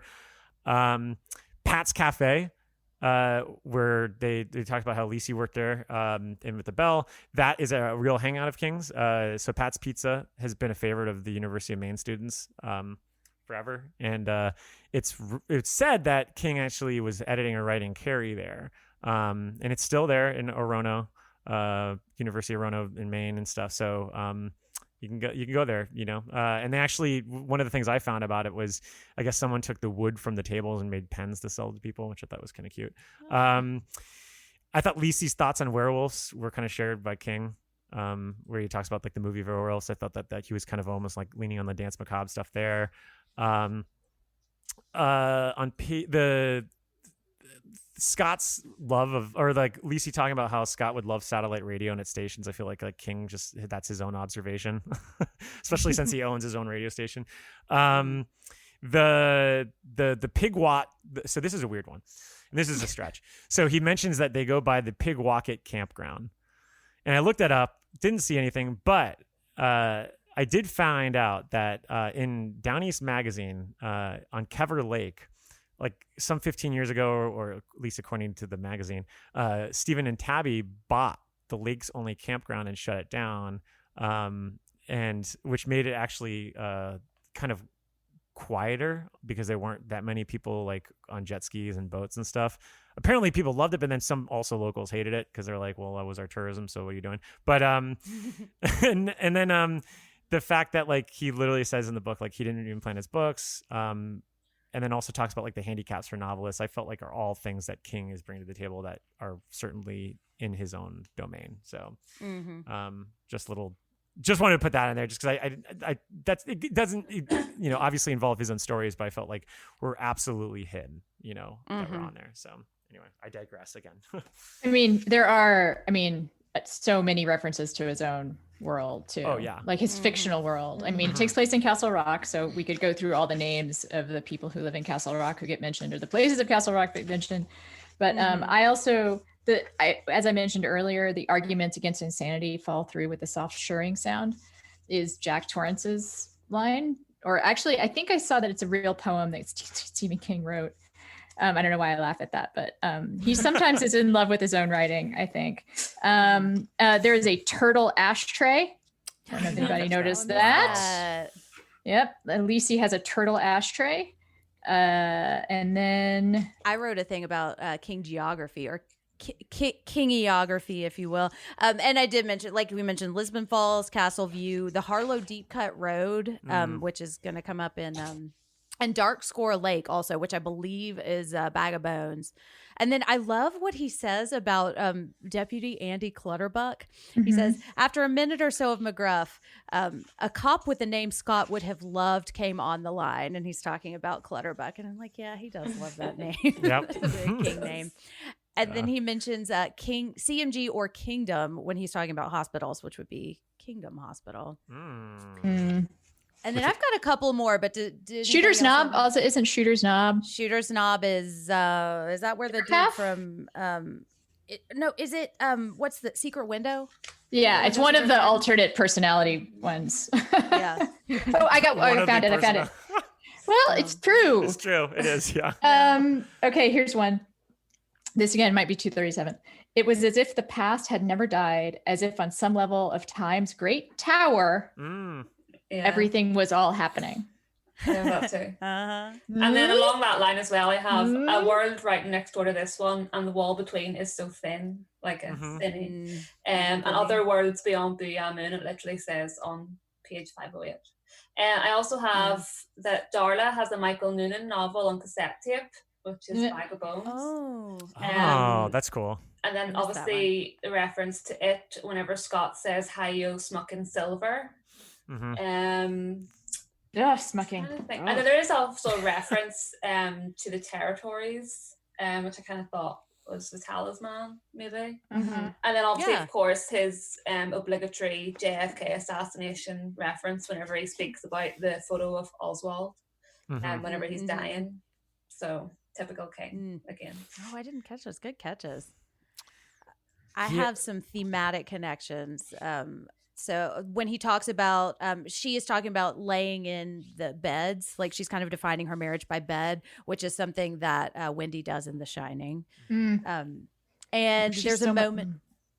Yeah, I think you're right about this being kind of spiritually connected to The Shining.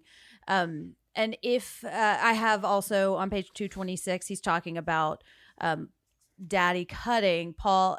If the bull's on Paul, he cuts Scott, and if the bull's on Scott, he cuts Paul, which is something we see in The Green Mile. That's how he kills the girls. Like he says, he kills them with her love by threatening to hurt the other one.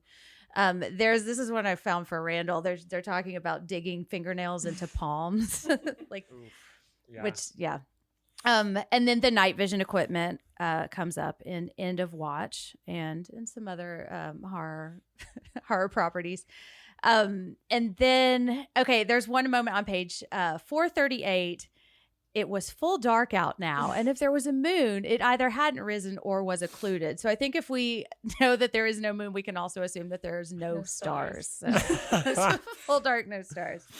But, I had a similar thing where on page 437, not too far from that, he talks about it is the pool of life, the cup of imagination. She has an idea that different people see different versions of it, but with two things ever in common. It's always about a mile deep in the fairy forest, and it's always sad because imagination isn't the only thing in this place is about. It's also about giving in, waiting, just sitting and looking out over those dreamy waters and waiting. It's coming, you think. It's coming soon. I know it is. But you don't know exactly what, and so the years pass. That kind of reminds me of The Raft with the Do You Love and like the dreamy kind of whirly textures that draws people into its path. I don't know. Seems maybe that's more of a Room 237, but we already kind of talked about just as a theme his own work, not his own work, but his life story and being a writer. But I'll just say it again, the whole like having to get a National Book Award and a Pulitzer to be considered, like that's how he signifies good writer. He does that with other fictional writers too, I think. And also he does have a vision of writers in the King universe. This is King's Dominion. In the King's Dominion, writers are like fucking rock stars. They are. And like people like line up to like for autographs and like scream and yell, and like even in the miniseries where they have like the bleachers are full for this library dedication, I'm like, what author? Yeah. Like maybe J.K. Rowling. Like, okay, that is someone who I can imagine someone filling bleachers for. But like, although Ryman did sell out when he came to Nashville, but nobody was like throwing undergarments on the stage. Yeah, that's sort of like the image I feel like he has for for successful authors in the King universe have very prestigious awards, and like young women throw their bodies at them. Yeah. You know, like maybe, I guess, like that's a Johnny Marinville. And by the way, so I'm thinking of Johnny Marinville as the other, like has to get an award in order to prove that he's actually a good writer. He's not, King isn't just saying he's a good writer. He's actually a good writer. So, oh, that's interesting. there are a few other like elements that I feel like he had to have just put in there. I mean, I feel like the mention of the Polaroid cameras was kind of especially being in Castle Rock was like a reference to Sundog. There's the hypodermic needle I felt was kind of a callback to Pet Sematary a little bit, especially that being like the way to kind of end things, which is what Lewis does. I felt even the way that Scott develops his baby talk again whenever he kind of thinks about his trauma is the same way with Bill and his stutter in It. Oh, even like the description of empty devils about the creature crawling out of the well. I kind of felt like that was like his It. And as we discussed in the recap episode, I guess the book cover for Empty Devils looks like It also in the miniseries. So maybe that was implied that like that's supposed to be kind of like his own version of It. And isn't it curious that the one horror novel that Scott Landon has written is the one that the critics hate, but everybody else loves? And what does that say about how King feels about his own writing? Yeah. Oh, yeah, totally. Totally. I got real curious. Oh, well, okay. Very disappointed to learn that there's a killer pie. This is the miniseries thing. But I was like, would King do that? I mean, he has the killer pie in Thinner, but that's not a slapstick thing. And it's also somehow he makes it, you take it seriously, like in a weird, like he does a lot of building up. So it's not a slapstick pie, but like, don't they say it's evil devils that the magician kills with a killer pie? I think so. I think that, I was like, that's not the plot of Empty Devils that I imagined. No. I always thought it was just going to be more about like the shooting. Because that could be one of the reasons why, or something that's a little more closer to their personal life. Which is why that's what I hates assumed. I assumed it was like some sort of like taking from his childhood. And, but apparently there's killer magician pies. So yeah, I mean that would be scary. I think. Speaking of scary, they mentioned Happy Crappy, which is yeah. Talking about a scary character. Yes. There is. They also go ahead. Go for it. You go for it. I was going to say Deep Space Cowboy is mentioned quite a bit, which is from Gerald's game.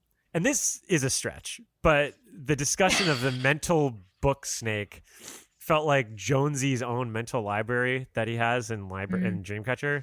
Granted, we haven't talked about that book on here, but this is written after the fact, so maybe he's still thinking about that. Yeah. Well, I have my favorite, maybe my favorite King's Dominion ever, because it relates to one of my favorite short stories, is on page 469. Scott's study was, except for the book snake and the stained white carpet upon which it dozed, waiting for the next thing, if there was a next thing. And in Mrs. Todd's Shortcut, which is an amazing story, they talk about waiting for the next thing and waiting for the last thing, which is death, which I think is just, I just loved that. I read that and I was like, oh, perfect little Easter egg for me. Yeah. There's also mention of the room, like he dies in room 319. Something happens on March 19th. Like there's kind of pervasive 19s. Yeah, because Route 19 is another one.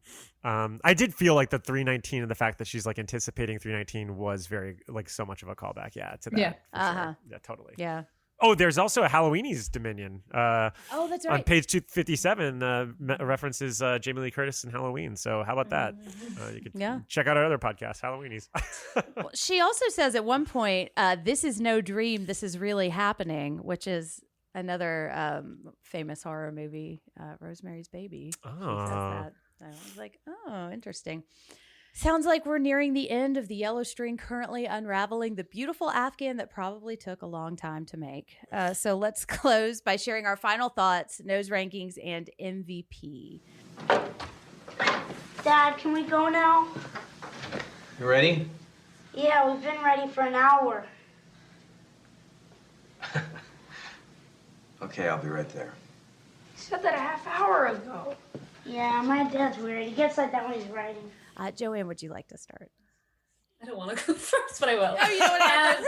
Yeah, just because I kind of feel like nearly like a bias inside me where it is one of my like top 5 King books. Like I love this book. I've read it like 3 times in like a small amount of time. I do acknowledge that it's not perfect. It has plenty of problems. Well, plenty of smucking problems. I just have a real emotional attachment to it. I kind of, it's one of the books that I always cry on like numerous occasions whenever I read it. I think it incorporates a lot of my favorite aspects of King's writing, whether that's whenever he goes really dark and disturbing and like in Scott's childhood, then obviously all the passages on grief and loss I love as well.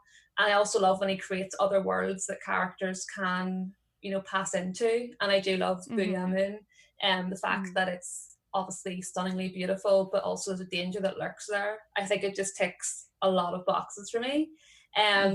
So I feel like my ranking is higher than everyone else's.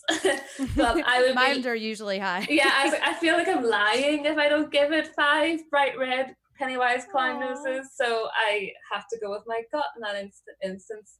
As for an MVP, probably Amanda. Just because, as we've discussed, she's probably the most fully fleshed out character. And she's just kind of the one that has stuck with me since finishing it recently. So, and in the adaptation as well, I think she's great too, which is good to see. So, yeah, that's my full 5 noser.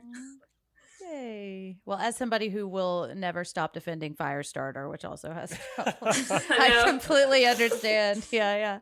Anna, what about you? I wound up really, I liked this more than I thought I would. It is obviously, we spent a long time talking about the problems in it. And I don't know, I guess it speaks to like why I would do a 4-hour podcast about Stephen King, that I still love it, I'm willing to grant him so much space in my head. It's kind of, I don't know what that's about exactly, but I would give it 4 bright red Pennywise clown noses. Taking one out for the pound cake, smucking, Suiza, those to me, you get a whole nose off, Yeah. Without those, it might be 5 noses for me, because it does have a lot of, and also if they'd given Lisey more of a character. Yeah. Which, speaking of, I go with Amanda too as an MVP. She's literally an MVP too. I mean, I guess it's not literal, but when Lisey can't do what she needs to do without Amanda, right? Mhm. And I sort of feel like that falls off a little bit towards the end. Like we don't get enough of how heroic Amanda behaved and like how hard that must have been, you know? But yeah, I think Amanda is definitely up there, and Andy Clutterbuck too. Yeah. All right, Mike, what about you? It's funny because I was thinking a lot about this because this is a tough read for me, but ultimately this book reminds me a lot of my experiences with Vanilla Sky, which is Cameron Crowe's remake of Abre los Ojos. Because I remember at the time when that movie came out, I was so wrapped up in the twists and turns of that film that I wasn't enjoying the movie. I just like, oh, come on. Oh, come on. Oh, come on. And I won't spoil the movie for constant listeners, but, especially those who haven't watched it yet. But ultimately the ending is like a real big emotional punch, and it just knocked me the fuck out. Like I just was so much so that I remember even like going back to the theaters the next day. And then I watched it again and I just like bawled my eyes out and I just let myself be absorbed by the emotionality of the film. And I feel like Lisey's story is very similar. You know, I think King takes some big swings here, narratively, metaphorically, spiritually. And I don't think all of it works, as we obviously discussed today, but the bruises you're left with, they sting. They really sting. And I think a lot of that is because, again, and not to beat a dead horse, and I'm going to sound like a broken record, as I always do in this podcast, but I think this speaks to his strengths as a dramatist. I think that, and I've always said it, I think King's greatest flex isn't tilting open the closet door and scaring us, but giving you that random call that just tears you down to tears. And like, look, like TNT. King knows drama. And I feel like Lisey's story speaks to that truth. I mean, this book's a lot of things, and that's probably one of its weaknesses, maybe its greatest weakness, but it's scary. I mean, it's scary, it's sappy, it's bittersweet, it's personal, it's funny, or at least it wants to be. But it's always imaginative. And more importantly, like you get the sense that it's coming from such an achingly personal place. And as someone who's always been obsessed in the context of King, in his writing, I mean, obviously not Jim Dooley obsessed, but I have to respect that about this book. I think you got to respect that. And, so I think I'm going to give this 3.5 bright red Pennywise clown noses with a little box of Hamburger Helper that elevates it. Because I'm going to give Hamburger Helper the box of the MVP. Because if you recall, the box unites everyone and it provides comfort, so with the box, it'll probably bring it closer to 4. But maybe on future trips to Beyond Moon, because I'll definitely be revisiting this over the years, it'll get to 4, maybe even 5. But yeah, for right now, I'm 3.5. So sorry. Yeah. If you had asked me this on my first read, I probably would have given this a 1 or a 2. I was shocked by how much I really loved it and really enjoyed it. And I feel like I've talked about, I think I was just in a place to connect with it better. This is the kind of book that I love because I really love connecting with emotion, and kind of helping me process and using a story to help me like kind of dig into things in my own life. And I feel like this has made me think a lot about my own marriage and just my own relationship with addiction and mental health, and just kind of, it's really kind of sent me on a Boole hunt about who I am, which I think is really goes a long way to helping me overlook some of the things that kind of grated on me the first time I read it. I think I'm going to give it a 4.5 bright Pennywise clown noses, more just because the experience of reading it, is just and it strikes me that I feel like a lot of we've picked a lot of this apart, but we're all rating it still pretty high, and I think that just speaks to how much there really is here. That this is not just a story of a widow moving on. There's so much more, which is the thing that I really like to dig into. And my MVP is Lisey. I agree with what we've talked about the way she's written, but I feel like she's the one that I'm with through the story, and she's the one like I just really jump on board on her side, and I just love her. Yeah. So those are our thoughts on Lisey's story. A lot of thoughts. So we are a member of the Bloody Disgusting Podcast Network, and you can find us here and there along with other loads of fantastic pods by going to bloodydisgusting.com. And we've got a lot of exciting things coming up too. We have an episode on Lisey's story, episodes 3 and 4, which I believe is going to be available for patrons. We've got also available for patrons a Cat's Eye commentary and a crate on one of history's greatest movies, Jurassic Park. Cannot wait to record that episode.